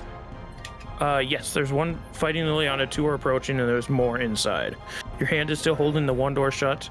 You can either have it attack as well or close the other door, whatever you want to do with that, and then your action as well. I think. Bixby has a bonus action, right? It's a bonus action. If I can't hold both doors shut with the large hand, what I'll do is just let go of the door, there's no point, and then just smash it down on the nearest Nothic to the hand. If you wanted the hand to shift and then get the other door, you can, but you could let go and attack as well. It's up to you. I'm just gonna let go and attack at this point. Fuck it. Okay. And I'm gonna smash the nearest one to Bixby's hand. Okay. That's a 20 actually, dirty 20. That'll hit. For this actually does decent damage. Yeah. 8, 16, 17, 18, 19. 19 force damage. Big hit. It is still standing. This one didn't take as much damage yet. It took a little bit of the breath weapon, but not all of it. So. And then with my action, I guess I'll cook up magic missile. At 2nd level, I'll send 2 to the one that I just Bixby hand and 2 to Liliana's. One Liliana's fighting. So you don't have to roll for Liliana's because you will kill it, but roll for the other one. That's 8. 8 points of damage. It does sorry. stand. Sorry, 8 plus 2 because it's 2 darts over there, so 6. Does still stand, but not looking great. Awesome. It could fall over at any point. Anything else from you then? I'll back up a little bit as they're starting to pour out. I'm just a wimpy little wizard, so. Fair enough. 3. There is one close to 3, and there's one not but 10 feet from him. Cool. You know, I'm just rolling on fire tonight, so I rolled another one on dude. one of 3's attacks. The other one is a 14 to hit, though. That misses. Okay. Then that's 3 did a big swing at the one that he killed and isn't able to recatch himself to come back at the other one. That has approached closer than he was ready for. Severin. How many are within range of me right now? 1 is currently. Just 1. So I'll just attack. Actually, wait, no, they aren't. That's right. The one that was close to you got killed. So 3 would have had to move up as well, which, whatever, if he does. But yeah, they are going to be underneath you at this point. 3 would would have to jump down. Go ahead. Yes. If I forgot that there was one next to me, 3 would just wait until one got close to me and hold so he's his going to hold his action, which he misses both when they come to him. It's fine. Doesn't matter anyways. Okay. It's just the one underneath of me. Yeah, if you jump down, they would be within 10 feet of you, but you could also hold your action. Yeah, I'm gonna hold my 2 attacks. All right. When more come out. Sounds good. Heinlein. I'm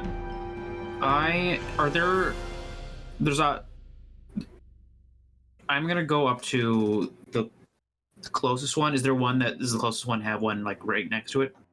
There are 2 that are like right next to each other that just come out of the door. Okay. So you would have to again. Well, you've got reach now because you're a huge creature at this point. So I'll give you 10-foot reach. Okay. So you'd be able to swing underneath the awning to get at them. Okay, yeah, I want to do that. I like put my sword outwards, and it like sheaths in a green-blue ghostly flame, and then I like slash at the one. Now one. Nice. I do nothing. Big. I'm not used to this size and whatnot. It just clings against the awning and ground and misses. You like catch one of the pillars as you're trying to get under there. Zavros. Davros is going to shoot at the one that is closest to Liliana. Okay. This will be a flat roll because you didn't take your hide action last turn, but for future you can hide as your bonus action. Yeah. Yeah. All right. So that's a 12 plus 9. That'll hit. Then Well, we'll see if this fucking does anything first. How close is it to Liliana? Is it like right up on Liliana, or is it kind of far It's away? 10 feet from her. Okay, so that one's going to be a 6 piercing. All right. And then the second one, that is a 17. 17 will hit. 17 to hit, yeah. 1. 1 point of damage. All right. It'll be 1 Yes. plus 4, 5 plus 5, so 6. 6. All right. Very cool. All right. Anything else from your turn? That'll be it. All right. Let's see. Nothic's turn. This one is going to move up. So, who's the first one to act? It would be 3, which he misses. And Liliana's gone yet, so it would be Severin's turn then to do his attacks. Okay, 2 attacks on this guy. That one. Both of them hit remarkably well. All right. On 14 and 16. So the flamed one. Is it 14 plus something? Yeah, 14 plus Okay. 9. All right. Yeah. So the flamed one is 15 points of damage, All right. and the other one is 6 points of damage. And I'll burn a key point to grapple him as he comes out. All right.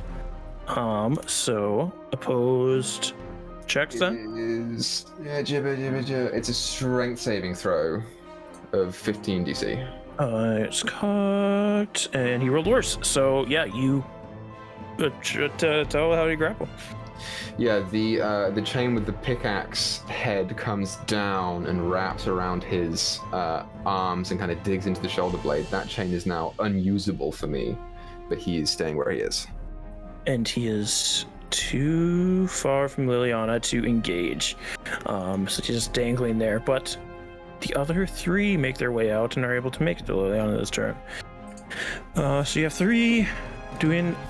One's going to try and claw you, which first claw misses. Second claw misses. The third one is going to jump, or second one's going to jump at you. That's going to miss. Your AC is higher than that. 17 plus 4 for 21 to hit. That one will hit. One of them finally hits you. It's going to do a lot of damage, I bet. 3 points of slashing. So that's 1 point to me.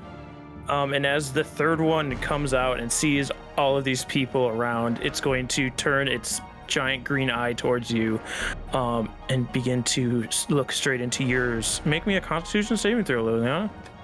Great. I've been rolling so good all night. It's bound to go the other way. Come on. Okay. That's a 14. right. Not Yeah. bad. But You not. Is it inspiration? you feel this gaze piercing into you, and you're able to shake it off. No microwave insights for you, baby. Cool. So then it will be your turn. There's 2 directly in front of you, and 1 that's 10 feet away from you still. And 1 is grappled up. Well, actually, one's... Yeah, it's weird. The one's grappled up. He couldn't attack you. It's fine. Can I get all 3 in a nice 15-foot cone again, though? Yeah. Yeah, I am.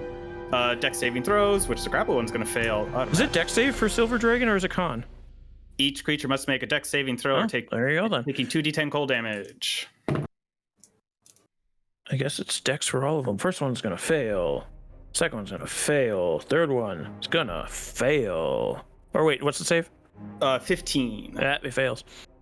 Missed it by 1. Cool. That is didn't roll that was as small. well. Oopsie. 11 damage, 11 cold damage to all of them. Okay. And then I'm going to have my spiritual weapon swing on the one that's closest to me. Well, the one that's grappled dies. The other one that's close to you dies. So you can move the spiritual weapon towards the one standing by the door. to swing Yes, on. because I can move it 20 feet. Yep. Cool. Yeah. I'll do that. And then, so that is, I got a 19, so that's a 27 to hit. That'll hit. For a total of 10 force damage. All right. And then I am going to. Well, no, Severin's right there. Severin's had my back, so I'm not feeling too exposed. So yeah, I'm just gonna stay put. All right. Orlin, All right. So you see the one at the top of the stairs still. one at the top of the stairs. Yep. I'm gonna try to. I'm gonna try and create bonfire under it. Okay. So a deck save. It's a good spell. 7. Oh, nice. That fails. So 8 and 7. So that was at 15. 15. He is still up. Shit. Okay. Then what I'm gonna do? I'm gonna take Bigsby hand and just bam again. All right, go ahead. 16 plus 9. Yeah, that is. And then so that's 4d8, I believe. 48. 4d8. Freaking 5th level spell. 6, 12, 16. Force Yeah, damage. how does the Bigsby hand kill this thing? It's for flame. I think it just smashes down. Maybe like there's a little bit of life left in it, and it grabs onto it and just squeezes until it pops in its hand. Yeah, you see it like through the partially corporeal severed hand as this thing just in the eye pops out of it and rolls at Orlin's feet. That in your bag. Right. Oh like yeah, I'm an definitely image. picking that up. You know when you like are younger and you see like the moon or the sun and you go like this and try and squish it. Yeah. Did not go exactly as planned, but how is everyone? Fine. Is there 2 more, or is there? I was gonna say, Zavros, you've only seen 5. Yeah. There's probably one still in there. I'll move up again. I think the last turn we didn't specify how far I moved back, but I'll just go back to where I started. Yep. Just like to continue forward. Yeah, you can continue as far forward as you want. Nothing we're seems not to be turning coming order out. anymore. Yep. I mean, you don't see anything coming out to engage with you.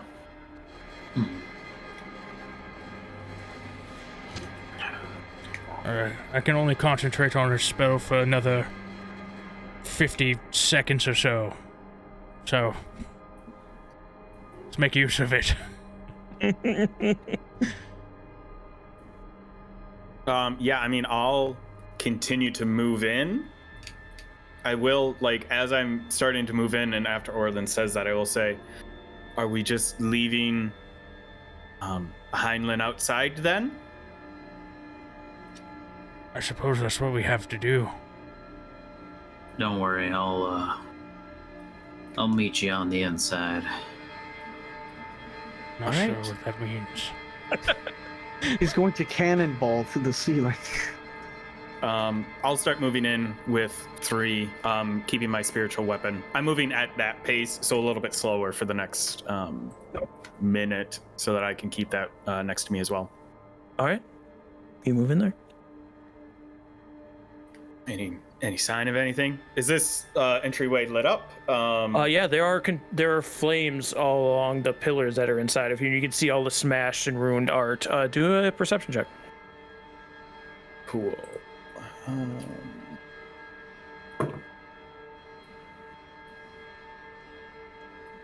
11. Orlin's kind of hanging back from you again. Yeah, I mean, he's also a wizard. When is Orlin not hanging back? This But I do giant note hand that. lingers over your hand, Yeah. over your head in like a fist formation. I'm very aware. Sideways. It's just ready to. Do I see any like signs? I don't know if Liliana's been to a museum, but I have, like, Exhibit A to the left, Exhibit B to the right. You're unable to read them. This is like, it's a pretty open floor. There's a ceiling above you though, and it's not made of stained glass. It's made of rock or stone. And you just see all the smashed up stuff. You do see a stairway that goes up. Do I see any sort of writing on the walls or anything? Yeah, there is writing on the walls. You just aren't able to read it. Yeah, Because it's in a ancient language. I'll motion to Orlin and specifically Actually, Scant and say, you can read this, can't you? I misspoke. Liliana, you can read this. All of this is written in Draconic. Oh. Fuck yeah. Cool. Yeah. What do I know then? What's the situation? On this floor, you do like a lot of it. Like you're able to read it, but it's like mostly names of people you've never heard of, or like you'll see, like you see a plaque for a Professor Orb. You see a plaque for a lot of things that don't really register to you as importance. There's there's fun Easter eggs like Professor Orb and stuff, but And then there's names where it's like, that's a name of a person that I don't know who they are. Cool. yes. Okay. Or you'll it see looks- like the skyline over Netheril, and it's just the painting is just ruined. You can't even see it. Mm-hmm. Much like it's the place ruined. I guess with like my final moments of this hand, I'm gonna send it outside and like wave for everybody to come in if they're not in, who can come in. Yep. Fine, let's get you through that door. Highland will start trying to climb the building. I'm gonna give the building a strength check. Oh, I'm glad I'm not in that building yet. Yeah, it's like it's creaking a lot, but you're able to start climbing it, and you see a stained glass roof. Yeah, I want to break that. I'm gonna go in from the top. Okay. Island, there's another floor that separates. You As he's like lifting his fist. punch the stained glass roof. Give me an attack roll, unarmed attack. Okay. You know, now that I think about it, there was art on that roof ceiling that we should probably have looked at. Probably That too didn't late matter. for that. a 23.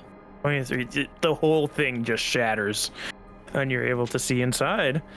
And what you see, suspended from the ceiling, which not suspended anymore, I guess, of a spacious 50-foot square. Oh no, it isn't, because it wasn't suspended from the glass. Suspended from the ceiling of a spacious 50-foot square antechamber is the glittering frost-covered corpse of a 30-foot-long aberration shaped like a funnel, resembling an anemone. A tooth-filled maw at the wider end is surrounded by rubbery cilia, and around dangle 4 limp, spindly appendages, each one ending in a clawed hand. At the opposite end of the body is a tail with a stinger. A frost-covered plaque is bolted to the pedestal nearby, and the entire display is framed by 4 stone pillars that are oddly frost-free. Actually, yeah, sure, you see that, whatever. Yeah, there's like so you see that, but above it, there's also another like Yeah, that's what I was looking at. The walkway map. ring that's open. So like you see through the open center of this walkway, that thing, and then there's a walkway closer to you. Yeah. Or you can see there's paintings on the wall, but other than that, and there's like a staircase up to this walkway as well. Oh, they got some kind of ugly slug thing dangling from the ceiling up here. You guys can barely do a perception check, see how much you can hear of that, because you are on a different floor than he is. Right. Not great. 8. It's just rumbles coming through from upstairs. I got 19. Yeah, you make it out. 17. You do as well. I would start trying to head in that direction then, of where the rumbling and presumably sound of falling glass came from. Yeah, you would hear that as well. You make your way upstairs and you see this giant frost-covered aberration with these 4 pillars that aren't covered in frost. What does the plaque say? You walk up to the plaque. Cool. You wipe it off, and you read this. Adult Faerûm, do not touch. Dwellers of the Underdark, Faerûm are malevolent aberrations that are master spellcasters and highly resistant to magic. They use their telepathy to control weak-minded. They strive to erase all other beings from existence and are known to have caused the collapse of the Saruka Empire of Istasififil. They use their tail stingers to inject eggs into alien hosts. And Liliana, That's kinky. being as kind as you were to walk up and interact with this display. Three would be rolling next. bad. All right. You feel like as you're reading this, you feel something just on the back of you and begin to pull you backwards as one of these pillars and its mouth begins to form on it. I need initiatives again. Oh, I another one of just- these. Ask. Yes. What did it roll on the attack against me? Because 3 does have a reaction. It's a 22, but it's a surprise attack. Okay. I was just because 3 can increase my AC by a little bit with his reactions. Okay. That it would hit anyways. So Yeah. I mean, and it also had a bunch more attacks. no, that's fair. Yeah. God, where the hell are these things now? Today has been like some sort of miracle day for my rolls. You guys are getting my luck that I've had the rest of all the other episodes. I'm getting yours. What the hell is it called here? Oh, wait, no, that's not it. Or are they big? They must be big. They are big. They are big. They are big boys. Put you there. Yeah, didn't make maps for the library. Should have made a map for something else that we didn't do. Well, should have known. Should. Well, we should have fought the Demi-Lich. Shoulda, woulda, coulda. You here? We still can.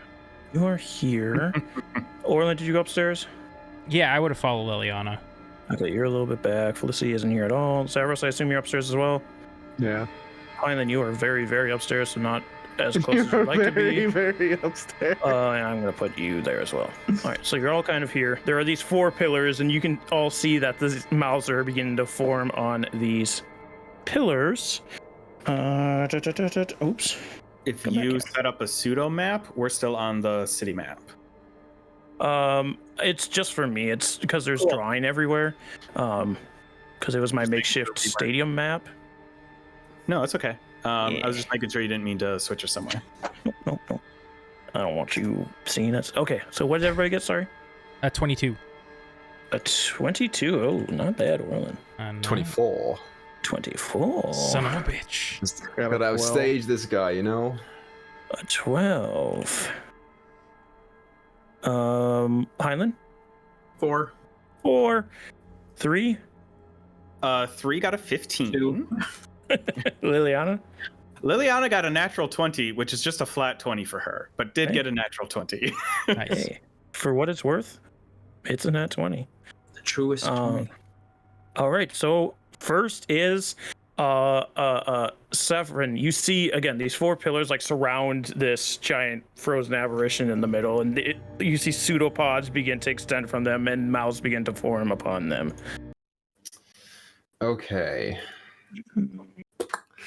So, and I see that she's getting sucked in by one. Yes, by the way, I need to do damage to you.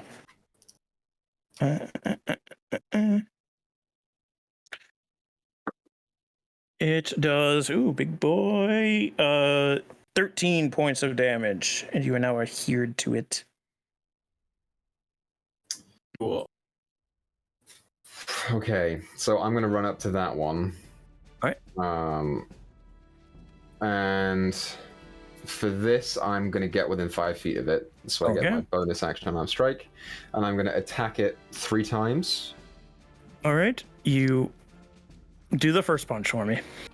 First one. So I'll do the first one with the flame chain. Okay. Just so that I get the extra damage on it. That's a natural 20.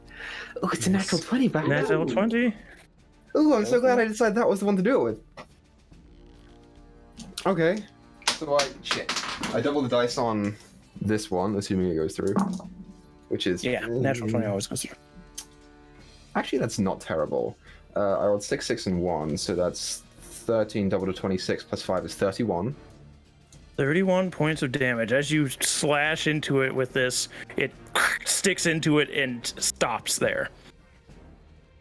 It is now stuck. Cool. So... no fucking balls. I'm gonna go all in. I'm gonna go all in. I'll just do the other chain for now. All right. Which is less. It's a 9 plus 9 is 18. 18 will hit. That's another 6, so that's 11 points of slashing and piercing damage. And it adheres to the creature as you slash into it. Okay, can I burn a key point to pull? That's one of the roper techniques. If I try and pull, can I yank the chain loose? Yes. Do a athletics check. Athletics check. It's plus 5. That's a 7. You are not able to pull it out. Cool. I'm stuck there. All right. Yeah, because you are attached to your hands, so you are stuck there. That's cool. I am all right. stuck there. Yep. Very good. All right. It is Orland's turn. All right. So you said the 4 of these are like spread out from each other. How much distance between each one? There's 15 feet in between each of them. Okay. That sounds like I could probably send a fireball kind of toward the back corner, or is Heinlein like in the middle of the room? So Heinlein is above you, like he's well above. Essentially, what I'm asking is there a way for me radius. to drop a fireball and get all of them besides my allies? I'm gonna say Heinlein is safe because he's like not in the building yet, so he could like duck behind the wall, be fine. I'm not gonna deal with that. Okay. Liliana is in the center of them.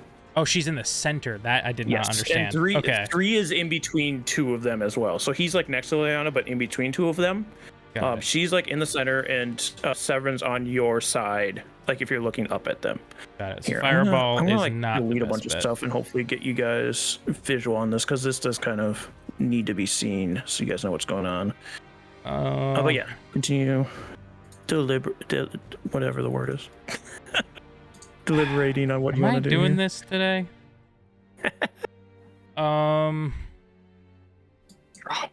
Is it worth this? Send the sun into the room.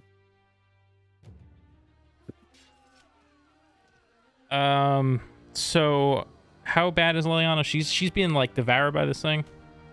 She's currently adhered to it. Like there's a pseudopod holding her in place. It's not going to be much better if she doesn't get away from it.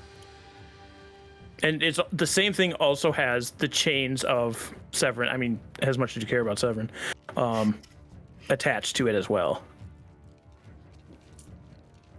If it helps, in at least the exact moment, Liliana isn't super concerned or even looks super hurt by what is happening to her.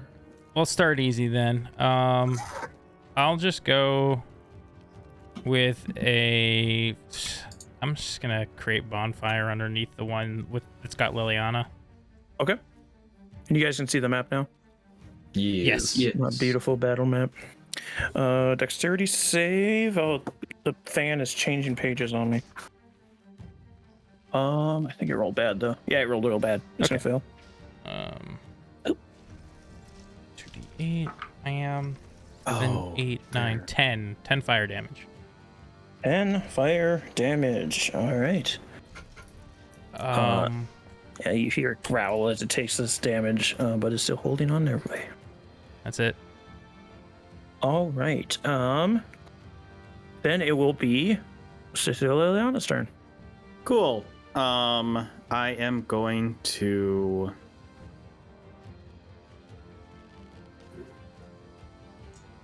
Yes. I'm going to cast a 4th level Spirit Guardians.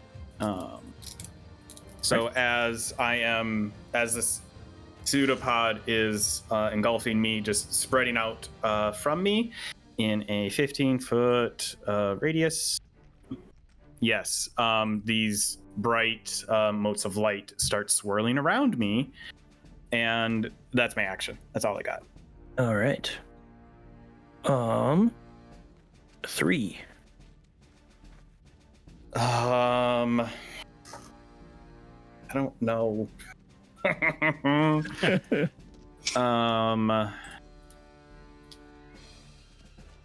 Have you filled 3 with a new spell yet? Last night I didn't have my higher level one, so he just has a gentle repose in him. I was going to when I didn't want to burn a higher level at the start of the day, so I don't really want Free to just like get stuck. But also can't do much else, and he's a big strong boy. I have the utmost faith in him. So yeah, he's gonna make he's gonna punch it twice. Sure, let's just do it. All right. He's got 2 fists. He can do it. Yeah. Son of a bitch, 3. One of them's a natural one again. The other one's a 19. It has been several different dice. Get new dice. Yeah, like as he punches with the first one and it adheres in, he kind of hesitates with the second and misses. What's the damage from the one that hits? Is he punching the one you're attached to or a different one? The one I'm attached to. All right. Rolled absolute dog shit for damage. That is 7 bludgeoning damage. 7 bludgeoning. All right. And he has one hand stuck. I mean, at least he can punch again next time. Sure. So it is then going to be Zavros' turn. Zavros is going to do the Slayer's Prey on the spitting mimic that everyone seems to be attached to. Okay. like a weird Christmas tree. It's like flypaper. Yeah, I will bonus action do that and then shoot away. Shoot away, fire away.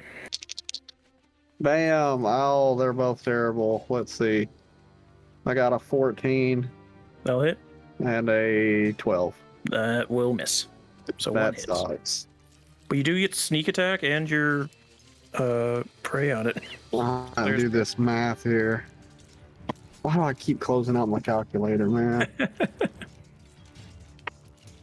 Okay, so that's 8 plus 5.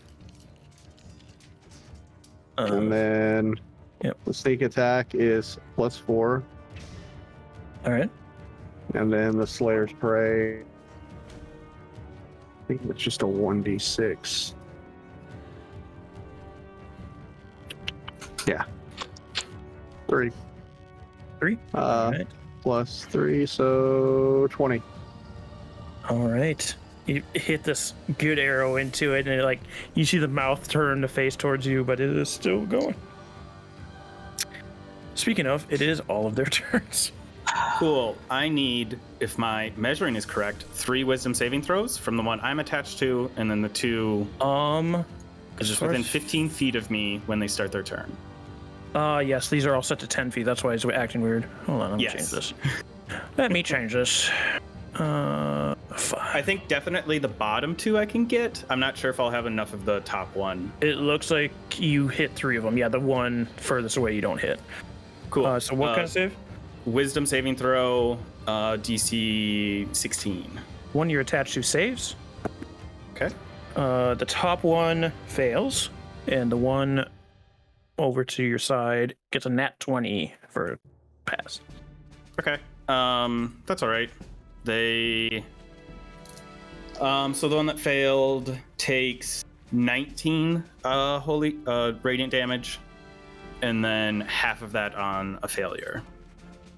So 9 points of damage to the other 2. Yes. The one you are all attached to, you can feel loses its grip as it dies, and you are no longer adhered to it. Cool. Cool. But it is their turn. And guess who's got pseudopods, baby? So the first one, the one to the top, is going to, you hear like starting to gather fluids in its mouth. I'm not going to make the noise because some people are sensitive to sound things with mouths. As it spits this enormous loogie at Liliana. I need a dexterity saving throw from you, please. Oh, dang it. That's not my strong suit. 4. You fail. I need to not grab fate dice here. There's another one. 8, 9. 9, yeah, that's all I'm gonna need. I need to move stuff. My fan just keeps turning pages on me.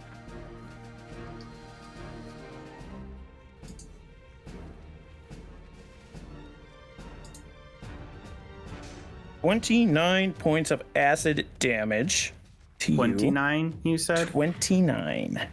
Okay. As that one spits at you, and the other one that is behind 3 is going to spit at you, Severin. So I need a dexterity save from you. Sure. Real good, real good. That's 26. 26. You succeed, so you take half of this. I have evasion. Does that matter? Evasion, that makes you take 0, correct? Yes. If you succeed, you then take 0. Take no damage if you succeed. Yes, it does. Yeah, so you just duck as this giant acidic spitball flies past you and hits the wall and begins to corrode it on impact. Damn, I'd had the wrong one do that. So the other one has to spit now too. I'm just gonna spit at Liliana because that's the one I can see. Dexterity save, please. I was gonna have that one slap people. Ooh, that one's better. That's going to be a 16. All right, take half.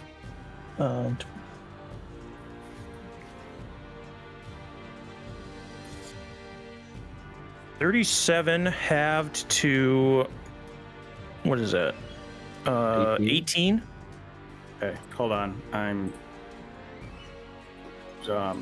dealing with things. Sorry. That's fine. Yeah, so 18 points of acid damage to you. 18, so then that's 9 to me and 9 to... No, it was 37 half to 18. But yeah, Right. half, yeah, yep. Half so, to me, yep, half yep, to 3. Yep. I am going to... So the first one, I took 14 damage. Because I now need to do Constitution saving throws. I got a 7. I'm going to burn on the first one, Heinlein's thingamajigger, which brings me up to 10, which passes. Half of 14 is 7, so I save on that. Yeah. Sorry, I have a lot of things I was going gonna on. say, when you do that, you see like the fire reignite on you, like, and it like feels like very warm, but like in a very pleasant way, like very wholesome, pure energy type thing for you. All right, so that means we go to Heinlein. Heinlein, you're looking down at this. Yeah. These things are within 10 feet of you, but they are underneath this walkway. They're like the pillars holding this walkway up. Yeah. So they would have 3/4 cover if you tried to swing at them. Right. That's now. I'm just gonna hex this guy, the one that's closest to them all, and I'm choosing strength. Okay. So if people get stuck, they can have an easier time ripping themselves away.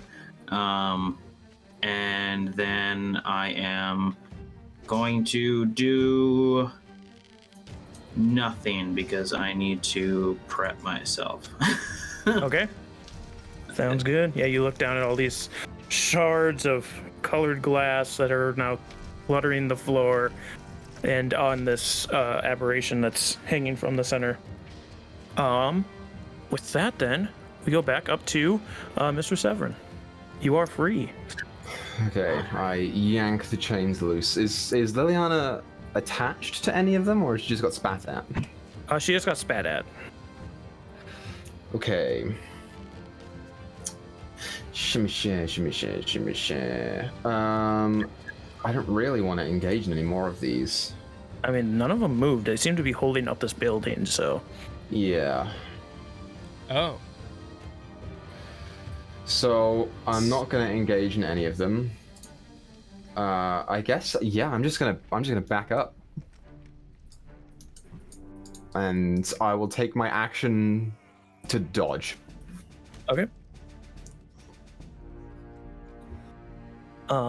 It's then Orland's turn. These things look like they're holding up the building. Yeah, like even the one that died, it still like seems to have enough structure to hold the building up, but it's not like moving at all. So killing them won't bring the building down on you, which is nice. Okay, if that's the case, I will drop a fireball on the back row too. Okay. So Ed measured it out. It was like here, the next one over. Yeah. They both fail. Perfect. All right. 8d6. That sounds right. My brain not work. Okay. Yeah. I'll just roll on D&D Beyond. Screw it. Why? Why did I roll it on D&D Beyond? 21 damage, fire damage. Oof, big explosion behind the two of them, but they still stand 20. Wait, That's what I get. I had been rolling so well tonight, and then I trust D&D Beyond with rolls. We always trust D&D Beyond with rolls. In fact, they should sponsor us. Yeah, that's true. Never talk bad about them again. Next, Liliana. I will step back. Move it I'll on. step back. Okay. A little bit. I don't know how much room can I move back. You've got 10 feet till the stairs, I'll say. Okay, I'll just come back here. Okay. I mean, as much as it sucks, I also don't necessarily want to move away because my spell's chewing them up when I'm close to them. So I'm gonna do something potentially a little stupid. If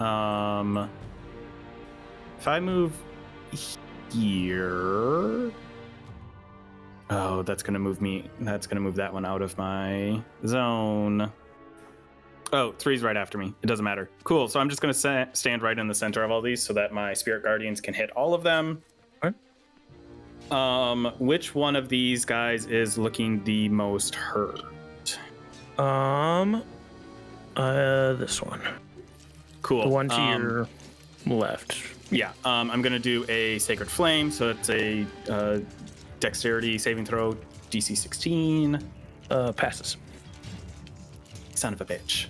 Cool. I'm just gonna do a first level healing word on myself then. Right. Cool, great. I love that I rolled a 1 on that, so I heal 5.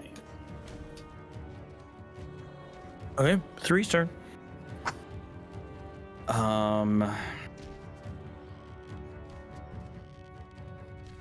Yeah, 3's gonna take a step here and is gonna punch this mimic down at the bottom. Sure, Alright. why not? Sorry, he also heals 10 more hit points, which is great.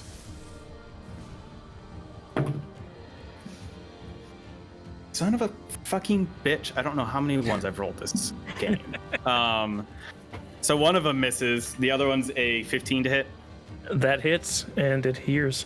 Yeah, I mean, is what it is. 12 bludgeoning damage to it. All right. 3 has one hand stuck. It then goes to Zavros. Zaps will mark this one. Oh, Okay. damn it.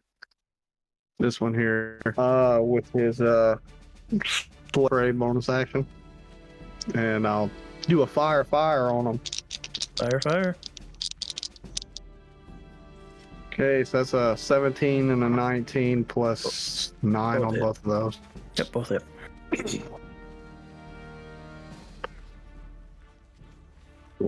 Man, this sucks. 1 plus 5 plus 6 plus 4. And then the second attack is 3 plus 5. So 4 altogether. All right. And that'll be my turn. Alright. No one move. Mimics turns. They all have to make. Wisdom saving Wisdom? throws. Oops, I threw that way over the top of the box. DC 16. Top one passes. Other top one passes. One on the bottom fails. One that fails takes 25 radiant damage. I rolled really well on that. The other 2 would then take 12 radiant damage.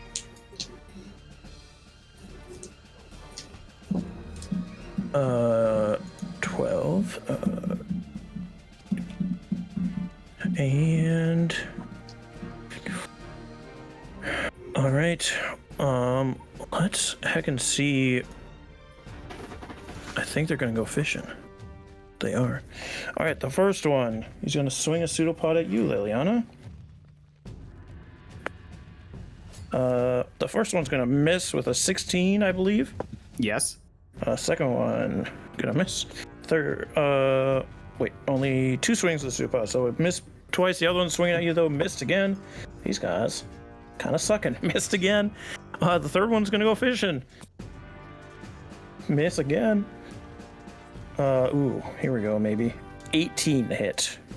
18 is my armor class. 3, however, is going to use his reaction to boost it by 2, so it misses. All right, yeah. Like these pseudopods just come swinging out, and you're able to duck around. Like those balls of light that are surrounding you, knocking them away as well. And they all miss. It is then. Wait, let me do something quick because they might need to do some things. You're fine. Risked it for a biscuit to keep them in my auras. Back on it. All right, Heinlein. Okay. These guys. I am shooting 2 Eldritch Blasts, 1 at each of the top ones. They do have cover. Yep. What do you? Oh, okay, they just got higher DC. Is that what Yep. it is? Yep. The first one is a 16. Gonna miss. 16 is gonna miss, and the second one is a 23. 23 will hit. 23 will hit. Okay. That will be 9 damage. 9 damage. As these 2 giant blasts come from the ceiling, one like barely misses the aberration hanging from the center and it swings back and forth. The other connects with the pillar, and it takes the damage. Anything else from you, sir? I'm gonna say no. All right, then it will be Severin's turn. So, just to clarify, we are trying to kill the pillars? Because I thought we were going to leave. Kill him. Okay. I walk around this way. I'll get right up there. Alright. And I will make... Yes, I will. I'll make my strikes on it. Let's start with the flame one. That one's a natural 17 plus 9, so hits. I'll hit and abjures. 3d6, 5, 5, and 4 is 14 plus 5 is 19. As you hit, you see the blade just cut straight through this thing, and it doesn't adhere because it's dead. Hey.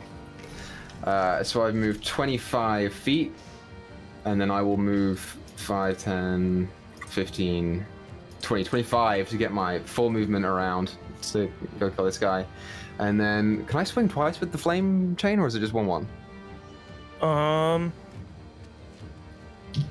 think That's you a you can thing, twice. That's Becca. fine. That's fine. Yeah, you can swing twice. Sweet. I'll go ahead and swing at him again. Ooh, much worse. That's going to be a 13 to hit. Misses. Misses. So at least it's not stuck. At least it's not stuck, but it does kind of fuck up what I wanted to do. So I can unarmed strike, but what is the point in that? I'll just get my hand stuck. So, yeah. So, as a bonus action, I will burn a key point to.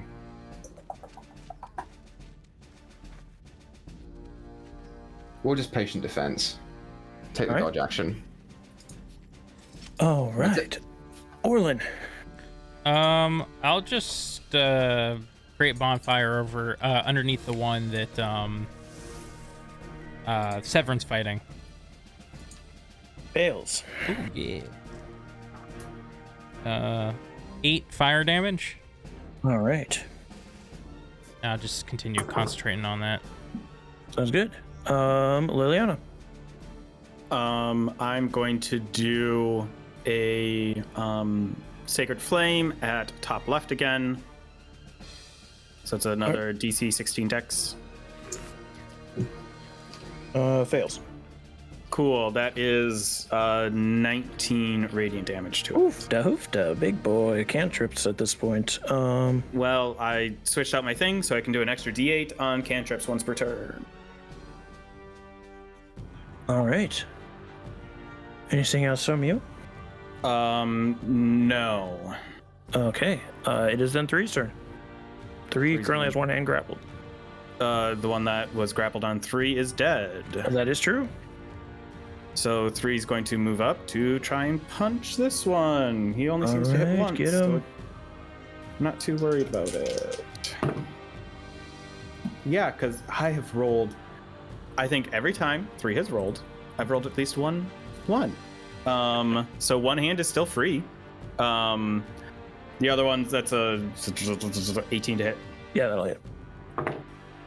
for 11 damage, 11 bludgeoning. Ooh. Starting to wobble, but it's still there. It's jiggling, but not folding. Oh Ain't God. folding yet. Oh, show.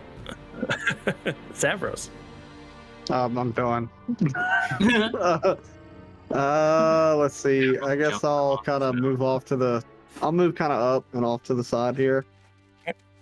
And oh shit! I'll just help finish off this other guy. I guess. Oh shit.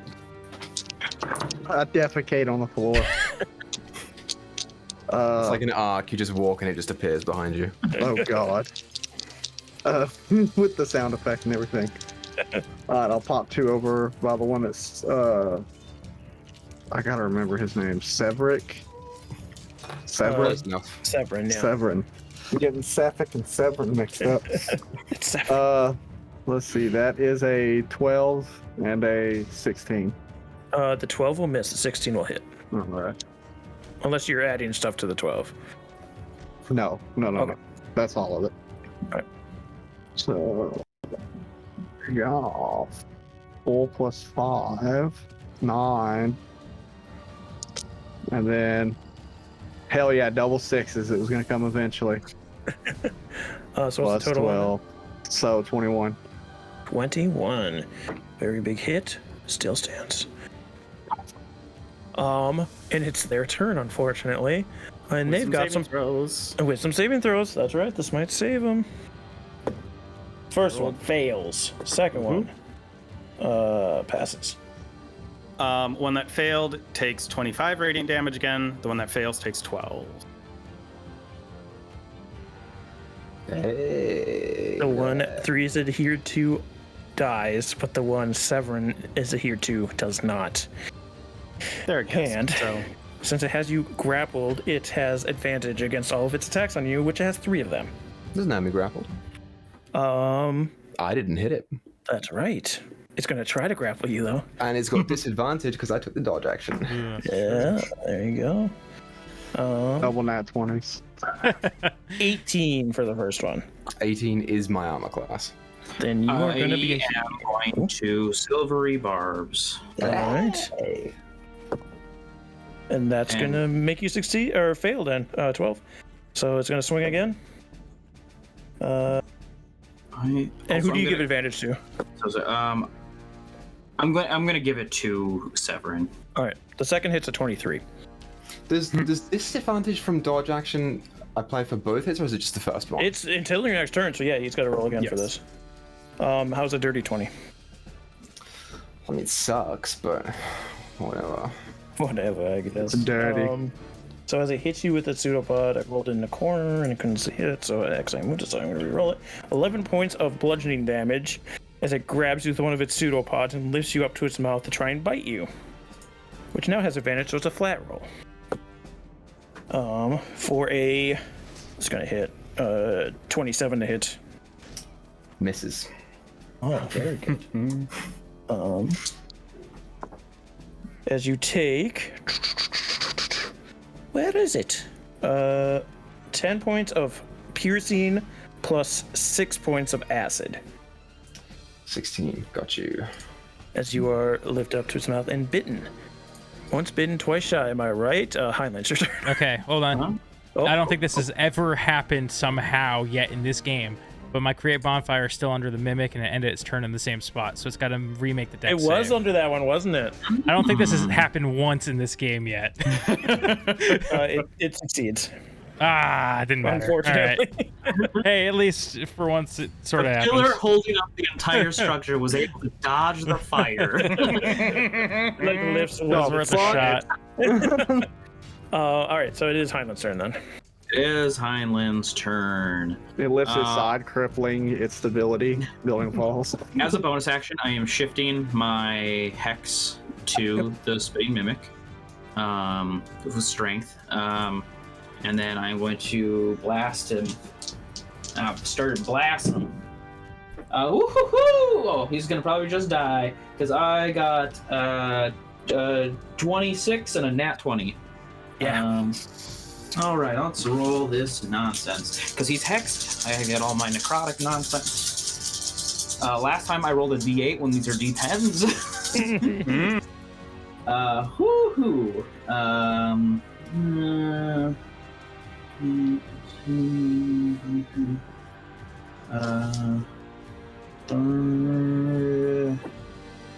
Only 33. You smoke this thing with your Eldritch Blast as it's holding up Severin to take another bite. It starts to roar in pain as it begins to fade. Severin, you just get this blast of breath being held by this mimic for thousands of years as it dies and drops you to the floor.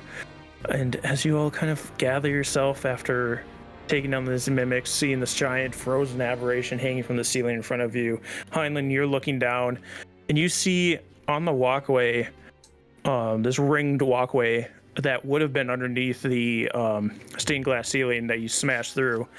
You see the artist renditions, paintings, if you will, of 8 different wizards all staring up at you.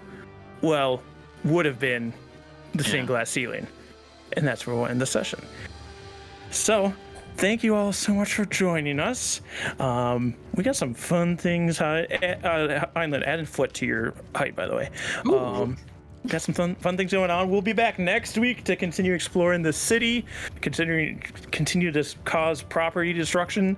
And yeah, and hopefully Equa should be with us next time still. Yeah. Yeah. So we'll see you guys then. Have a good evening, everybody.